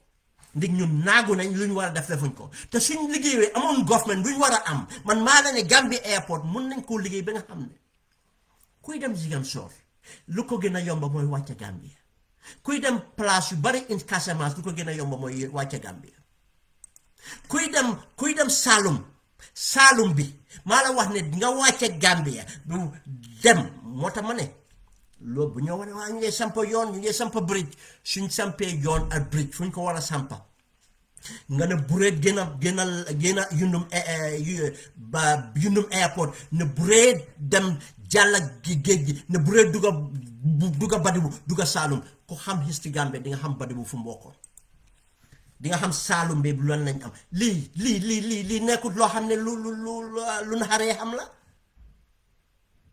lii nekkul lu naxaree xam ni kon tey by now Gambia di nga gis sénégalais yoo xam ne nañ dem Saalum te Gambia la ñoo wàcce ndi Gambia moo gën a accessible nit ki loolu la moo toppa nekkul bañ sa réew di nga gis ñu bari di dem Ziguinchor Gambie at si Southern Casamance bi billahi Gambia lañ doon wàcca bala ñoo dem wàcca fu mu ne ñu ngi wàcca Blaise Diagne di daw loolu yëpp di def ni kon Gambia la ñoo wàcca waaye déedéet ñu ngi yokka charge ñu ngi toppatooñ suñ airport defuñ dara te alal bu nekk ñu ngi dégg mu faade ñu ngi lepp lii lu ñoo lepp la dañ koo fay suñ njaboot dañ koo fay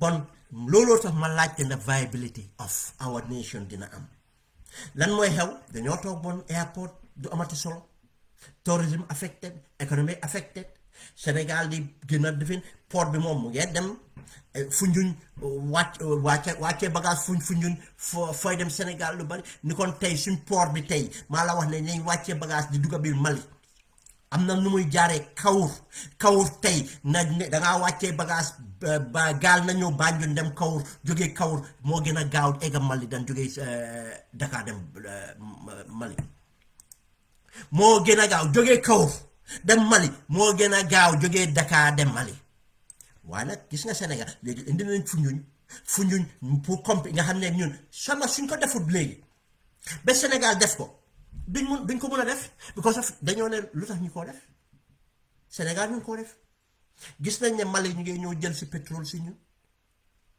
ñu ngi gis ne Mali ñu ngi ñëw jël si pétrole si ñun bon lii dañ ko war a xalaat moo tax soo gisee ñuy waxtaan lii pour ñu tànn suñ njiit la su nekkee ne gëm nga sa boppa gëm nga sa Gambien bugg nga sa réew di nga xam ne government bii dafa mel ni teyteeloo dafa mel ni teyteeloo dañ bugg a yàqa yëpp boobaa Sénégal tey électricité Sénégal sécurité Sénégal airport Sénégal sëriñ Sénégal lu nekk Sénégal waaye nag bañuñ Sénégal waaye dañ ne naka Gambia bugg sa boppa nekkul bañ keneen loolu moom olof la ñu dégg ko mooy ñu continuer ngeen baala ma dama bugg a mu gaaw tuuti yaa nañ fi tuuti ñu continuer ma laajte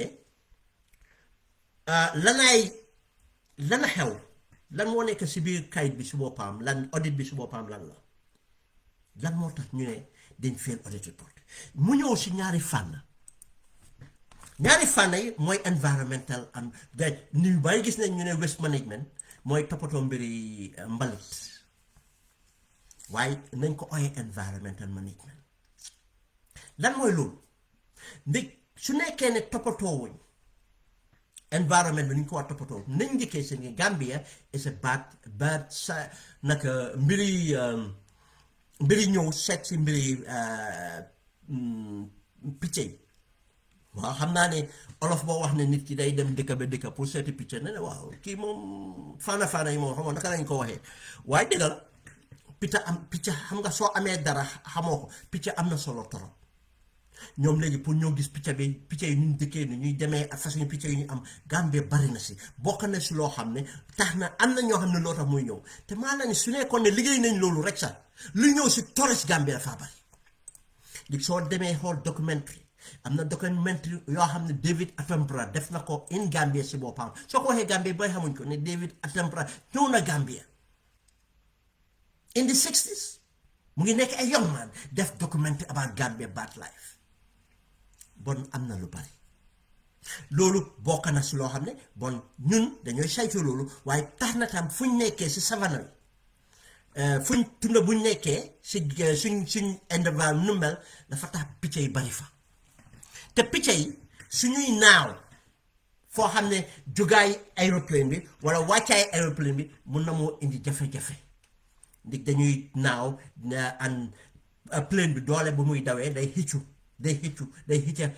ngelaw si biti xëccu boobu di ñëw dafa indaale picc yi si biir te su ko indee am na nu muy ñëwee mun na moo indi accident wala su indiwul accident mun na moo yaaxa engine yooyu te loolu dafa seer yàlla teerte ko accident moom waxi noppi te lu loolu amee because of loolu nekk na problème tax na insurance si dëkk bi pour naaw ñëw si dëkk bi dafa seer bon ñu ne loolu dañ ko war toppatoo naka lañ ko dee toppatooyee ñu ma waxal ñu xam kuréel mbiri aéroport ñu ne ma aéroport dafa am lu ñuy buffer zone loo xam ne dañ koy dog dañ ko xayma dog ko wala xayma ne diggante bi lu wóor airport bi diggante bi muy benn kilomètre ñetti kilomètre ñeneen ñaar fukki kilomètre duñ bugg ak abattoir nekk foofu xam ne dañ fay reyee ay lii duñ bugg a place yi mu mel lu bari dañ koo aayee diggante boobu oo duñ ko bugg mu nekkee diggante boobu di nga faa tax moo indi problème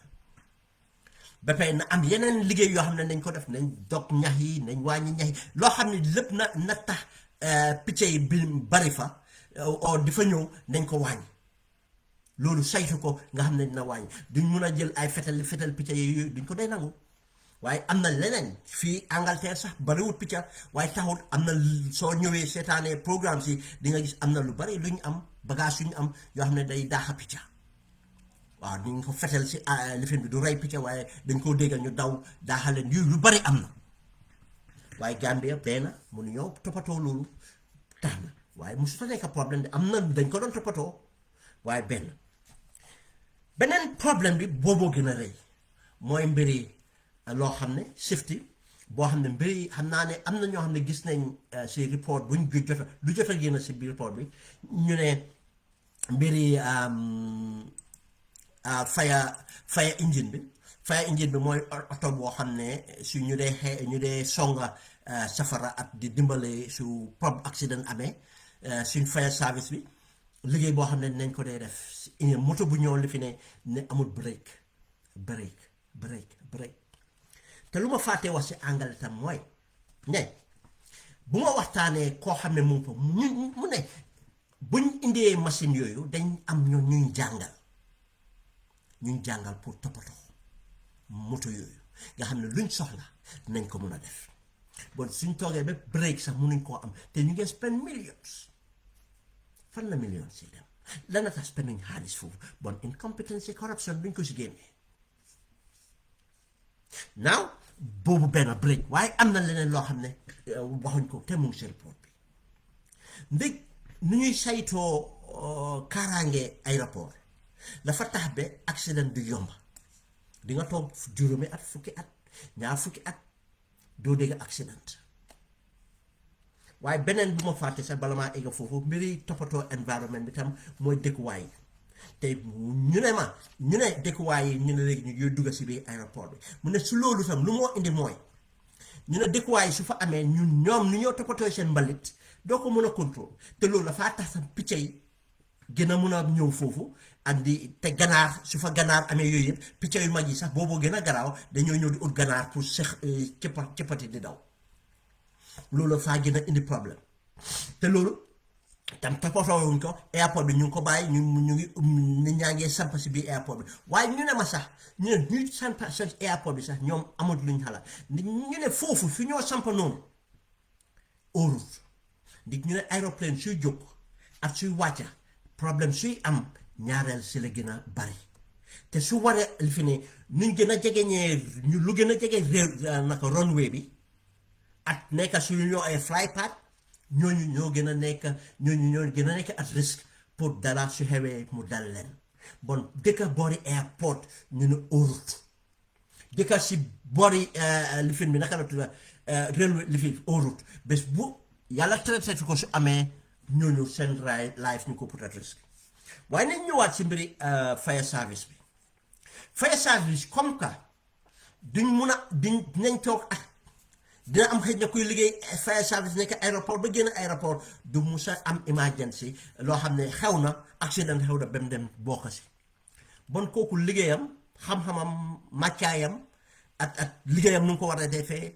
soo ko bàyyee noonu na dem ba du ko mun bés buñ suñ toogee rek accident am su jógee du am lu moo war a def loolu la fa tax ba ñu ne si biir ñetti at bu ne warutoo passé ñetti at te ñoo xam ne ñu ngi liggéey aéroport di liggéey si mbiri safety di liggéey si mbiri fire service bi demuñ ñu jàngaat beesalaat seen xam-xam beesalaat seen xam-xam si ni ñuy war a def su emergency amee at yëpp loolu la fa war a am te loolu kuréel manager su fa nekkoon management bu fa nekkoon yëpp jamono jooju yëpp dañoo def make sure ne dañ dee yóbbu ndaw ñi Cameroon réewi Cameroon pour ñu jàngee fa foofu am na institution bu ñoo demee ñu jàngee fa def seen exercice def yëpp pour ñu pare prépare ñëw waaye loolu tam toppuñ ko bon defuñ xaalis si mbiri defar bunta boobu tam pour saytu bon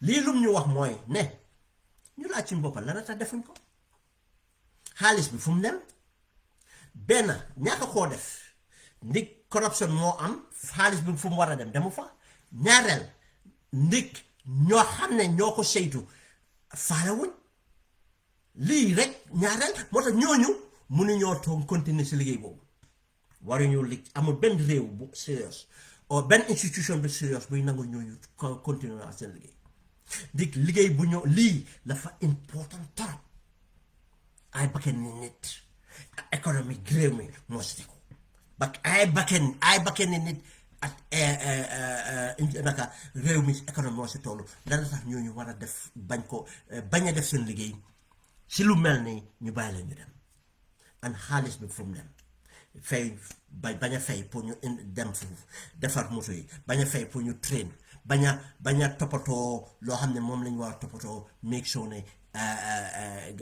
picc yi duñ nekka indi problème si réew mi bon loolu nekk na loo xam ne bon réew mi si boppam duñ ne dañuy jàpp ñooñu accountable ñooñu rek la ñuy ne ñoom la ñuy jàpp ne defuñ seen liggéey bon nguur gi si boppam mooy the minister of transportation deful liggéeyam di board of directors di kuréel bu amee airport bi defuñ seen liggéey managing director bi deful liggéey directors yoo xam ne ñoo amee mbiri lii defuñ seen liggéey ba pare ñu laajaat suñ boppa lan a tax lii su amee su nekkee ne defuñ seen liggéey am na beneen kuréel bu ñoo ooyee ornement ne am na beneen kuréel bu ñoo ooyee compliance ñoo xam ne dañuy def audit gis ne dañuy dem ñoom si biir airport bi la ñuy liggéey si part of airport dañuy gis ne lu ñu war a def nañ ko suñ ko defut ñu ne lii defuñ ko ndig kuréel bu dee jógee bitim réew pour ñëw def inspection bi bala ñoo ñëw di ngeen ko xam te waru leen a xaar sax ñooñu ñëw ngeen xam ngeen ne yéen def ngeen seen liggéey waaye am na beneen koo xam ñeneen kuréel bu nekk seen biir buy saytu ne gis ne def nañ seen liggéey because liggéey bi dafa important trop moo tax ñu toog fa su liggéey safety bi su amul liggéey amu fa lana tax ñooñu tam defuñ seen liggéey war nañ koo laaj rawatina ne ñii su nekkee ne ñu ngee ñëw def lii jamono ji dañ ko dee xam ne ñii ñu ngi war a ñëw lana tax demuñ seet def prépare seen boppa ne gis ne check nañ def nañ due diligence gestu nañ gis ne ñun de bon luñ war a def yëpp def nañ ko kuréel bi su ñëwee duñ fi yàgga sax nañ gis ne ñun loo xam ne war nañ ko toppatoo yëpp toppatoo nañ ko bot defuñ loolu tam moo tax kuréel bi ñëw gis lii yëpp tax ñu jël action buñ jël naaw lana tax nag Gambia ñun ñu war a nangu lii di continuer waaye gis nga de lii nekk na loo xam ne bon war nañoo laaj suñ boppa waat ne réew mi fan la jëm dara doxatut loo xam ne réew mi waa lépp lu ñu war a dox dara doxatut waaye itam gis ne dara du dox te dara du si génn ba kañ ñu ne beneen fànn bi mën ne laajte naka la ñuy war a def fan lañ war a jaar lan la government bi GTB Gambia Tourism Board lan la seen directeur général bi wax lan la tax ma wax ko ndig la fa am wax boo xam ne waxoon na ko week balaa lii report bi di génn ba pare démba génn na wax bu report bi génnee léegi lan la waxoon week before génn na mu ne ndig amoon na kuréel am na kuréel aéroplane bu ñëw indi luy dem si 2 téeméeri tourist ak juróom ñetti fukka waaye mu taxaw mu ne at bi man ma taxaw ne du dëgg mu ne at bi tourist bu ñëw dina bari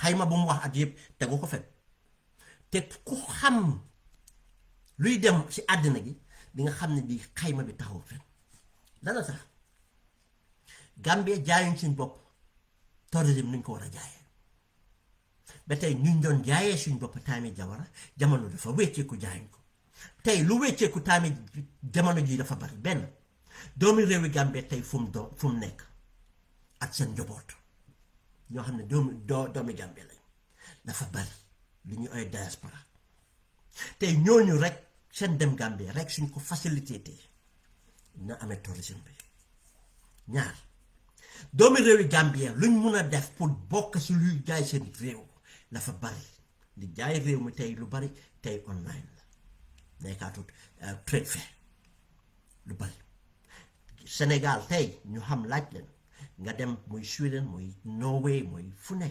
Amérique muy fii tey ñu ngay jaay seen réew si loo xam ne dañ koo liggéey ak seen nguur di ko liggéey si lan seen aada seen cosaan ak seen musique lii mu ngi tax touriste yu bari tey yooyu yëg Sénégal seen lekka boo xam ne ñun ñëpp a ko bokk te am na lekka yoo xam ne sax ñun ñoo si raw yooyu yëpp loo xam ne tey mu doon nañ koo jaay suñ aada benn la suñ musique benn lu bari waaye comme que ñoom ngeen liggéey loolu ak seen doomi réew waaye ñun dañ ñu bañ ak luñ bugg a suñ réew ak li ñoo defar si government bugguñ ko dégg lan dañ leen a hold accountable loolu la moo tax man ne la du dëgga te àddina bi naxari na léegi tey ba nga xam ne kuy jël sa dërëm dugal ko danga koo dugal foo xam ne am na looy jëma moom tourist Gambia tey géej gu taxaw ñuy dem géej gi xesew na dégg lan gis nañ Babacar Jawara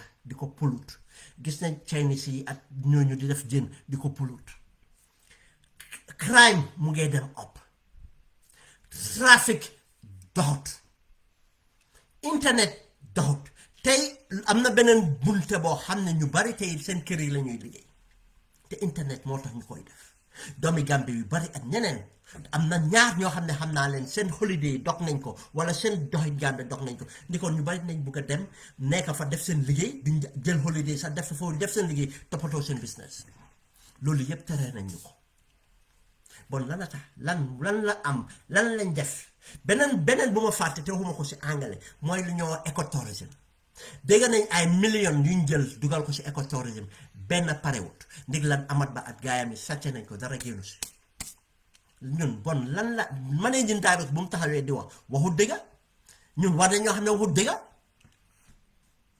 waaye bu mu taxawee lu mu wax dafa wax ne waaw mbiri naka November 11 démonstration bi na affect tourisme du dëgga danaka mu ko affect ñaar moo mun a am doomi réew ñooñu ñi paree génna seen right la pour génnuñ pour fitna kuy génn pour fitna doone maa ngi génn fitna bés nangam waxtu nangam place nangam kuy génn si fitna doo binda di laajte permit si police yi déedéet ñu mus a génn pour wane seen naxar yëpp amul benn fitna bu si mus a génn ba mu des loo xam ne ñoom government bi ñoo indi fitna seen police yi ñoo indi fitna bon su fitna amee si police yi la te tam wane na ñàkk xam-xam wala teyteelu boo xam ne directeur général bi def na ko dëkk yuy ñëw suñ dëkk yëpp pour tourisme si démocratie lañ jógee ñooñu suñ gisee sax ne Gambien si ñu ngi organise ñu ngi respect seen démocratie ñu ngi génn di saytu defi pour su nekkee ne di stop na si trafic bi sax duñ botha do you know loolu sax dafa baax si réew mi réew buñ jógee muy Angleterre mbiri animal rights dañoo demonstrate every day mu ngi fa mbiri environment every day mbiri yeneen faana demonstration ba tey ba mu ngi fa tunda yu ne France Belgium ak yooyu yëpp mu ngi am loolu da nga foog ñu ñooñu xamuñu demonstration ndax loolu benn bés benn few hours yu moo am su nekkee ne def nañ lu ñu war a def government bi toppa nañu lu ñu war a toppa loolu warut a nekk problème bon moom su génnee wax loolu ñàkk a xamam la wala bugg a dugg si politique waaye demonstration bi right la fa war a am te lii seen def jëfin bi sax moo tax demonstration bu war a gën a mun a am waaye dañ ko bugg a yaxamal moo tax ñu ko wax bon wane na ne moom bu moo taxaw di wax ne bompa lii yëpp waxu dëgga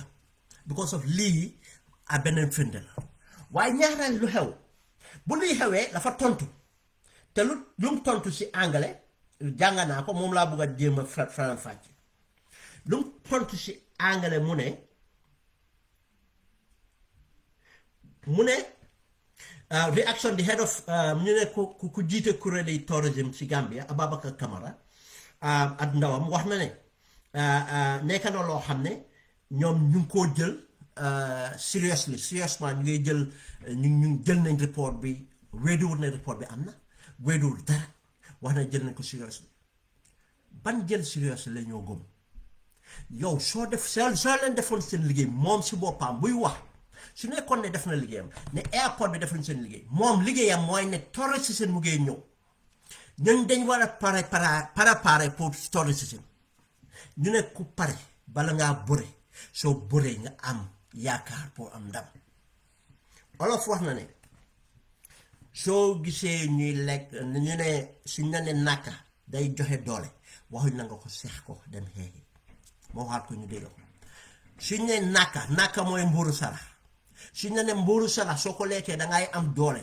waxuñ na nga seex ko ba pare dem ne dangaa xeex déedéet danga koo lekka di ko lekka benn la jox doole nga xam ne su xeex bi ñëwee pare nga lii mooy loo xam ne defuñ ko lan mooy ndey léegi waaw léegi ñu ko jël seriously lan sa jëlloo ko woon seriously yow touriste si mu ngee ñëw waroon ngaa dem seet hôtel yi waroon ngaa dem seet taati pere bi waroon ngaa dem seet lu bari waroon ngaa dem si airport bi ne waxtaan ak ñoom fuñ toll naka ngeen prépare naka seen audit si internal audit si ndax pare ngeen ni am na audit buy war a xew si ndax pare ngeen ko audit bi bu mu xewee lan a xew su defoon due diligence boobu waaye defu ko moo laa woon ne ñi yëpp mburu foofu ko fëriñ ñëpp benn lañ incompetence ak corruption lañ lu neex baro lu bule ak gaayam yi luñ àndal lañ moo tax ñu teg leen fa waaye pour amee réew mi def seen liggéey pour réew mi taxul ñu toog fa moo tax ma ne leen ne nag problème bi lu ko amee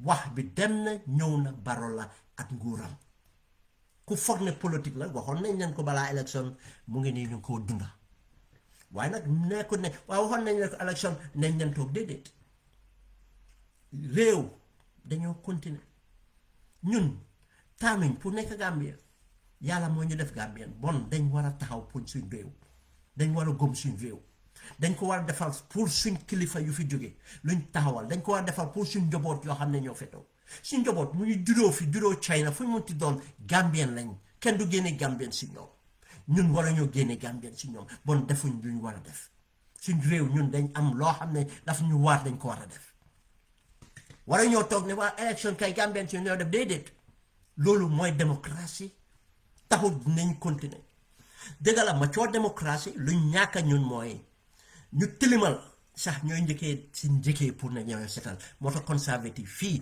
ñu ngi nii ñoom ñooy njëkkee di seet kii du ñu baax si ñu dégg suñ ko defut su élection ñooy ñu tégal bon Gambia beneen bi mooy ne ki nguur danga koo xool accountable léegi moom bu mu waxee loolu yépp bon deful liggéeyam lan lañu wax mu waxaat ne mu ne before this letter came yesterday cabinet ministers were at the airport including permanent secretaries and even director generals and other technical directors to discuss the matter ak wax li fi nit ki ñu ne da ngaa jël fas nga jël carrosse bi def ko si gannaawam ñoom ne ñoo jël carrosse bugg a fas bi nekk si gannaaw fan la réew mi di jëm fan la réew mi jëm dara mënut a dox ndig lii defu leen loolu yëpp lanay ndey ministre ñeneenti ministre juróomi ministre directeur chef léegi ñu ngay dem pour waxtaan liggéey bi defu leen ko dana tax ñuy dem di waxtaan léegi bu ko Gambien si ñun lu fi xew Gambien ñun Gambien si taxaw nañ wax ko si social media nag mooy suñu bantaba loo xam ne suñ kilifa yi moom lañ doon wax si bantaba ñu jëlee ko yóbbu ko si jàppee ko nguur mooy bantaba bu am doole bon buñ ko discount dégg nañ am na travel operator bu bàyyi because of xaalis boo xam ne ñu ngi koo charge defuñ ko di ko corruption ñun xam nañu si ne waaye bii tam ñoom ñu ne ñeneenti ministre ak ay directeur ñu ngee dem di waxtaan lu ñoo waxtaan dégguñ ne directeur général bi civil aviation daaxa nañ naka di board dissolve nañ board bi mais jàppa nañ directors of lii ak lii jàppa téye nañ leen génne leen fa loolu moo war a am léegi lii mooy taxaw bu boobaa keneen du ko def waaye port lu leen neex ñu def dara lu xew gamteel lu leen neex ñu def daaw de xew nawet lu leen neex ñu def daaw de xew fu nekk lu leen neex ñu def daaw di pare nañ moo tax tey ñu pare rek ñu génnee press release di ñu wax mbiri boobu waxtaan boobu nañ ko wax beneen bés loolu yëpp pour génnee ñu si mbiri airport bi xam nga angale yi lu ñoo wax spin doctors dangaa am a good day to bear bad news wala su dara xewee nga ut leneen looy distracté nga sànni ko nit ñi ñu coow ko ñu bàyyi loo xam ne moo la gën a ragallu waaye dégg nga de ñoom taxawuñ luñ ci taxaw ne la ay kuréeli ministre ak ay defin dem nañ pour seet ko mu continuer mu ne this issue was raised by the safety auditors. We are very serious about the issue, and that is why 4 cabinet ministers have to be sent immediately to make sure that this matter is addressed. The unfortunate thing is that we have received this letter yesterday. You have to receive the letter yesterday? You didn't know, your internal systems didn't tell you that you have failed your audit? That the audit have failed? We have to do something now to ensure that the external auditors would not find anything? You do not see a problem with that? The letter. You see, blame, or extra excess. What the 4 ministers want to go different today? They feel and tolo. Mu continue, Mr. Kamara said a high-powered team have already been put together to make sure they address all the issues. Even before we left the airport, the authorities were instructed to affect all the issues. They assure us that they will do everything possible, Mr. Kamara said. Ndox bu tilim mënut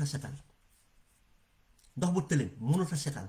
These people ñoo ko war a def defuñ ko génnee leen fa teg loo keneen mu def ko te kooku na xam ne su ko defut dina fa génn waaye du am ndig dañ leen fa teg ñu ngay def lu neex Barrow ak Kabalam ndax sax dañoo def lu neex Sénégal wi doon noonu ndik xel war na faa egga ndik yenn tey jii dana tax ñuy yaakaar ne ñii dinañ def liggéey man waxuma ne ñu nekk ab civil aviation yëpp a bon de but su dara woogut dangaa génne ñu ko amee teg fa ñu ko am Gambians yi am na enough Gambians inside and outside pour liggéey réew mi waaye nag du am because of ku toog si kaw Barrow si boppam nekkul di def mbokk yi ñoom loolu lañ tontu DG Kama admitted that the flight cancellations are a big blow coming at the beginning of the tourist season. Gis ngeen ko de waxoon naa ko ku fi taxawoon last week mu ne dañoo am bumper tourist tey xam na ne it's a big blow waxu dëgg bi duñ ko ne bugg a wax waaye nag ku fen ne am nga jabar su guddi jotee nga wéetoo sa jegenaay te amuloo jabar su guddi jotee yaay wéetoo sa jegenaay Gambie nag su nekkee ne ñii amoon nañ jom ñii nekkoon ne ñu am jom dina dañ doon sañ waaye amuñ jom bon ñun Gambien si ñoo war a taxawal suñu bopp mu continuer di wax ne it will reduce the numbers of tourists that are going to come to the Gambia. We are not sure whether we can make it up to at some point, but as it is now, it is a big blow and it's going to affect us, he said. This is serious. And then moo xam na ko di 28 bu ñu leen wax lu ñu war a def suñ ko deful billaahi maa leen ne dinañ déggal leen te boobu xam naa ne na am ñuy daw nag waa benn mu ngee ñaan yàlla ñii buggu Gambia na leen uur bugg leen kenn ku leen wax dëgg na leen óor mu ne xam gis nga 28 octobre lañ wax ne foog ñu gis dara suñ di gisul dara 28 octobre luy xam yeneen airline yi ñu ngi leen advice te waxtaan nañ yëpp mbiri insurance ak implications cost ak yëpp lu si nekk and safety moo amee airport moo amee air travel. DG Camara expressed his hope that if all the matters are addressed immediately, the airlines may reconsider its decision. I like the word may. There's nothing that's guaranteed here. If you see Gambia Experience cancel a flight, know that that issue is very important to them. Even though other flights are going to come, they have a right to cancel theirs, he said. I like that honesty about him. wax na lu foofu dëgga moo tax nag ñu ne ñu waxtaan ko ñu gis ko mbokk yi ñu ngi leen a ñaan ñu bugg a suñ réew ñu ngi leen a ñaan wan ne ñun difference bu ñu am it government bi du bañ government ñun ñoo fa teg Adama Barrow ñun waxuma diaspora bi rek play nañ à part ñun Gambians laa wax su ma ne ñun dégg su ma amee si ñun bi ñu ñëw wax dégg nga diaspora bi lu ñëw wax ñoo fa teg Adama Barrow su ma waxee ñun man Gambian laa. Yes, I'm a diasporan, which is very important to emphasize. But suñ ne ñun Gambian lañ wax te lu ma wax mooy ne ñun taanuñ pour nekk Gambia yàlla moo ñu def Gambian suñ njaboot duñ mun a ñàkk a nekk Gambian te réew buy progress dañ war a def ne suñ sët yi sax dañoo continuer nekk Gambia regardless of luñ seel ak fuñ nekk si àddina loolu moo amee suñ réew. soo déggee ñu ne Gambia du géej loolu si la bokka fuñ luñ demarcate si la bokka waaye doomi réew bi moo tax sovereign bi moo tax nag ñu war a jël si réew rawatina ñun moo xam ne yàlla may nañu wërsëgal nañu ñu am tuuti jàng wala am tuuti privilège déglu programme bi sa privilège la bon ku déglu programme bi am nga loo mën a def ñu hold this government accountable mooy way forward bi daw na yaram progressive Gambians ak looleen munti déggal du déggal man benn soirée maa ko wax ndég lu ma si xam ñu ma njëkk a xam ne ñoo si bokk ñoo ko sos am ñeneen independent laa leen a ooye incline to PDOIS di xam naa leen mun naa oo seen tur am na ñoo xam ne PDOIS members lañ chairman bi Sidi Cham si boppam daf ko dee wax am na ñu si nekk UDP am na ñu si nekk GDC si diaspora bi fii te onaman ñu ngi si suuf ak yeneen parti waaye loolu parti taxut ñu def ko doomi réew moo tax ñu def ko progressive moo tax ñu def ko bon ñun ñëpp am na luñ mën a def pour jàppale waxuma ñu jàppale ñoom rek waaye anything loo xam ne na yóbbu réew mi téye accountability without accountability luñ nekkee is not sustainable waaye nag daw naa yaram démba siyaa naa seen GoFundMe depuis moo ko siyaay at léegi gaa hundreds of Gambian gis nañ ko am na ñu ko like sax waaye ñaari nit ñoo donate muy man tuuti ak suma xarit tuuti ñun ñaar ñoo donate waaye nag muy dërëm sax def leen si éne bi bugga nañ ko waaye du donate rek lañ bugga waaye luñ leen mënti jàppale war nañ ko jàppale ñoo ko bokka 11 November lii pour ñëpp la wala amuloo pour nekk membership or dara about Gambia is about accountability ak lépp loo xam ne taxaw pour accountability dañ ko war a bokka waaye nag lu ma bëgg gën a wax mooy ne bu leen nangu élection bi yëpp dañ ko xeex si mbiri xaajaale ak mbiri ragal fiya bu leen nangu lii continuer Gambia benn réew nekk na réew boo xam ne benn xeet mënu koo amee ay xeeta ko amee nuñ ko waxee our diverse people suñ national anthem waaye déggal stratégie la pour ñu di ñu xaajaale benn parti mënu koo amee ay parti ku dugga government dangaa am civil service dangaa am other sectors di nga am di public sector di nga am di private sector di nga am di civil sector private sector bi appointu loo leen da nga create an environment ñu participate civil sector bi appointu loo leen dañ organise seen boppa public sector bi civil service code moo ko amee ak leneen yeneen ñoo ko amee yéegi dëgg la am na ñoo xam ne yàlla na appoint waaye am na ñoo xam ne foog système moo leen appoint loolu yëpp moo tax ma ne la réew mi lu ko amee benn parti mënu koo amee ñun ñëpp ñoo ko mën a amee bon nañ leen gis suñ boppa si lu ne xam ne Gambia lañ am waaye lii dama ne woon naa ko seetlu wax naa ko si anglais dama am lu bari moo ma di inspire ñu bari de waaye yow naka nga dee amee énergie at yëpp di dem soo xamee sa réew nga xam sa boppa one thing nga conscious one thing mooy ne doo mun a toog ne taxaw la wax ma ne ñëppaay ñëw taxaw di def programme oo di wax waaye foog mu am foo taxaw si sa xol sa jëfin pour sa réew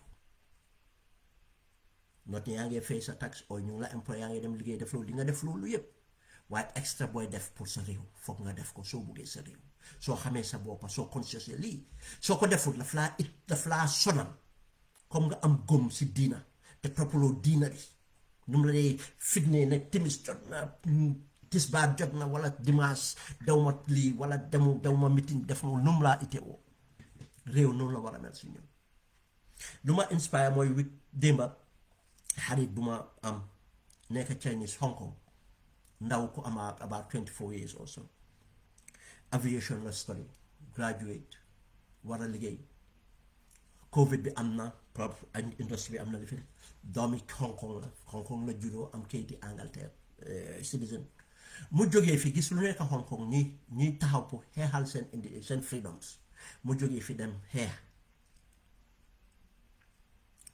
ñu jàppa ko si ñu tëj ko si di dem diri at buñ ko sentencé diri at mu spend almost at ñu bàyyi ko mu ñib si waat pour continuer carrière ñuy taxaw di waxtaan mu xool mu ne dafa feel guilty ma ne ko loo feel guilty mu ne ma maa ngi toog fii di follow suma carrière mu ne ma prison boobu mu ne bàyyi naa fa ay 19-year-old 18-year-old 17-year-old ay jigéen ay xale yu ndaw ay mag but maa ngi toog fii di topp suma carrière I feel guilty even though dem na sacrifice bañ ko si tëj ba tey dafa feel guilty feel na ne moom am na moo pour joxe te ba tey mu ngee joxe waaye xeet na loolu sax because social activist la boobu moo tax ma xam ko activisme moo tax ñu xamante mu ngi involve activism mu ngi joxe funding mu ngi def other things campaign at yëpp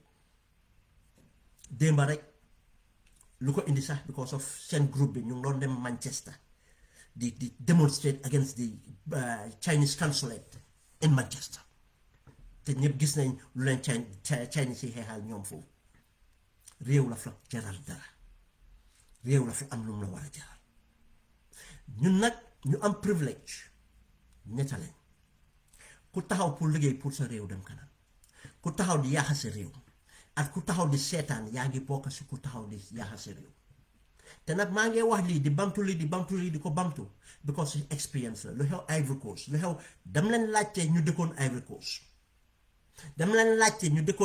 jamono Félix Boigny ba seen civil war bi naka la mujjee dam leen laajte ñu xam Liberia nu Liberia meloon ak naka la mujjee dam leen laajte ñu xamoon Sierra Leone ba Sierra Leone fa mujjee ñun nag ëppuñ leen barke suñ salaatu fatiha yi ak suñ roche bi suñ jàngay si cooj yi yëpp taxut ne ñoom tam amoon ko waaye fan lañ mujjee ndig nag lépp corruption te corruption bi bu ko indi dañ teg ci xaajaale xeet ak leneen te ñu ko def nekkul ne Sierra Leoneans dañ bon nekkul Liberians dañ bon nekkul Ivory Coast dañ Ivorian dañ bon yomba na Gambien bi nag ak yomba na nit si boppam taxaw ne Gambien bi dañ bon moo tax Gambien bi dañ añaan moo tax man dama bañ li Gambien laa te bon wa man dama bañ di xam naa samay nawle Gambien lañ bon am naa noonu te ëpp doole Gambien bi sax afa amul jot sax da du bon di añaan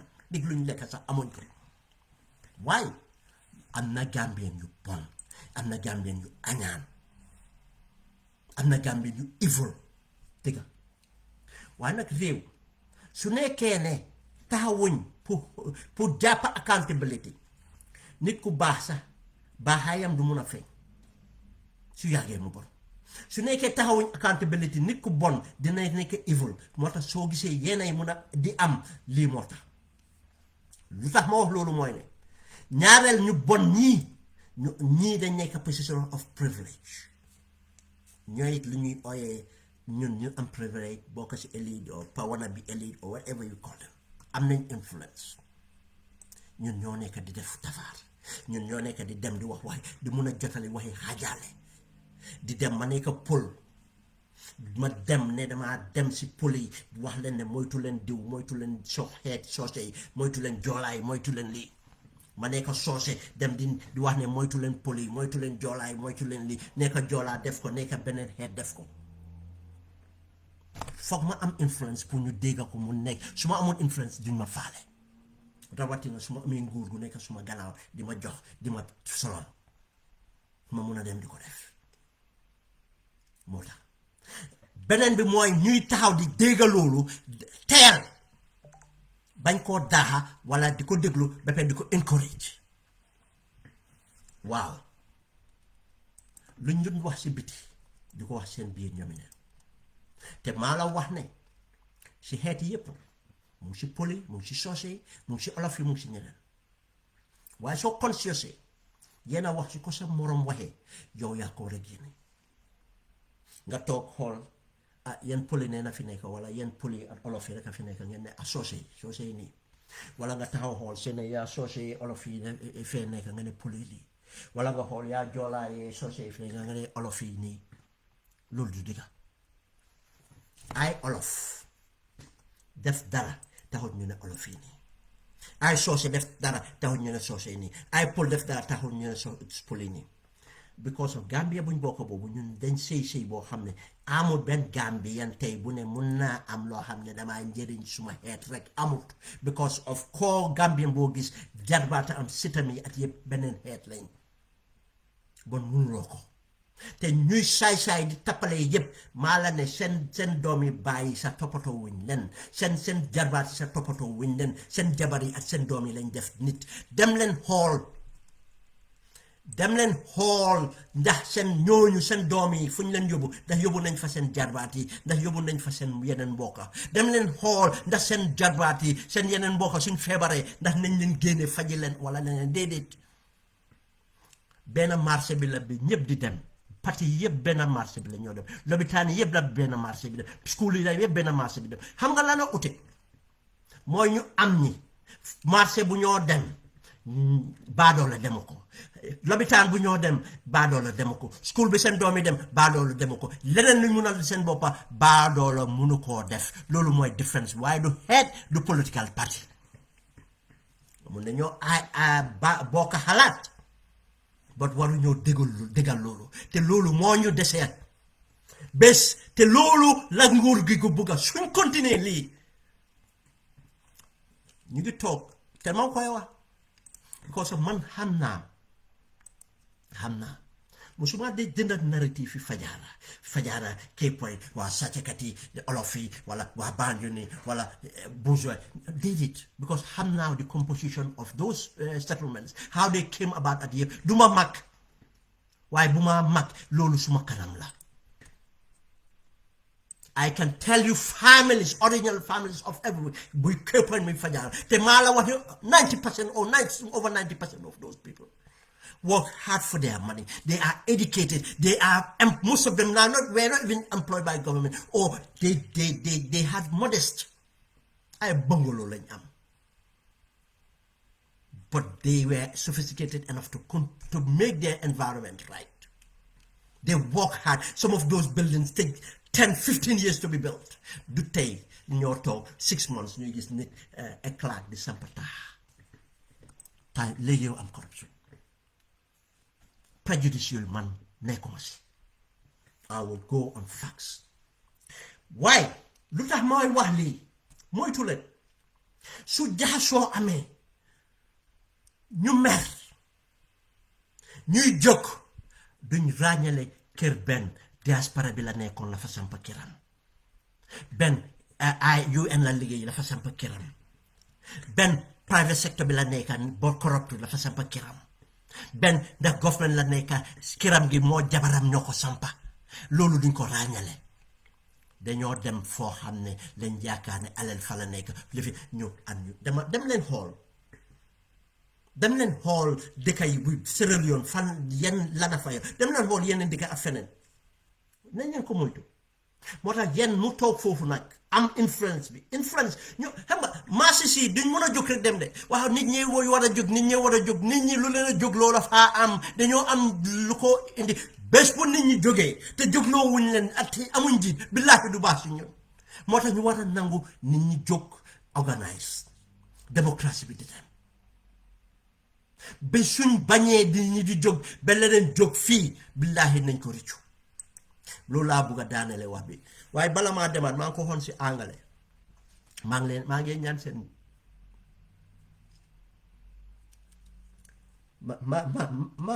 maa ngi leen a ñaan ngeen ñaanal a brother of us koo xam ne mu ngi si media bi ñu bari xamuñ waaye cancer survivor la mu ngi struggle mu ngi recovery mu ngi struggle waaye taxut du emut ci toppatoo njabootam emut ci toppatoo lu mu war a toppatoo pour boppam emut ci toppatoo mbiri fajom ba tey ma ne ñii ñu mel noonu man ñoom lii moo ma di gën a inspire ak struggle boobu yëpp man suma bopp wax ma keneen sax de man suma bopp rek ma day jàppale lu bari I tell you I don't do much most of the things I do with people I'll tell you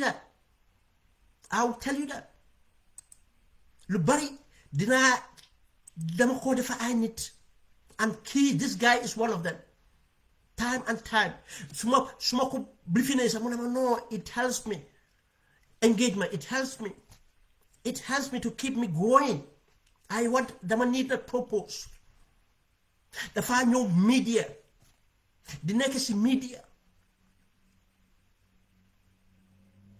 terewut fu mu dëkk si Angleterre dafa involve with the community of Gambians di wane yërmandeem si ñeneen te fekk sax ñooñu si lu nekk leneen la sax waaye taxut maa ngi ñaan ñu ñaanal ko si lépp loo leen gëm ñaanal leen ko fu wér gu yaram yàlla delloo ko wér gu yaram ak ñaanal képp koo xam ne mu ngi si jafe-jafe ak bu mu munti doon ngeen ñaanal ko. We are in difficult times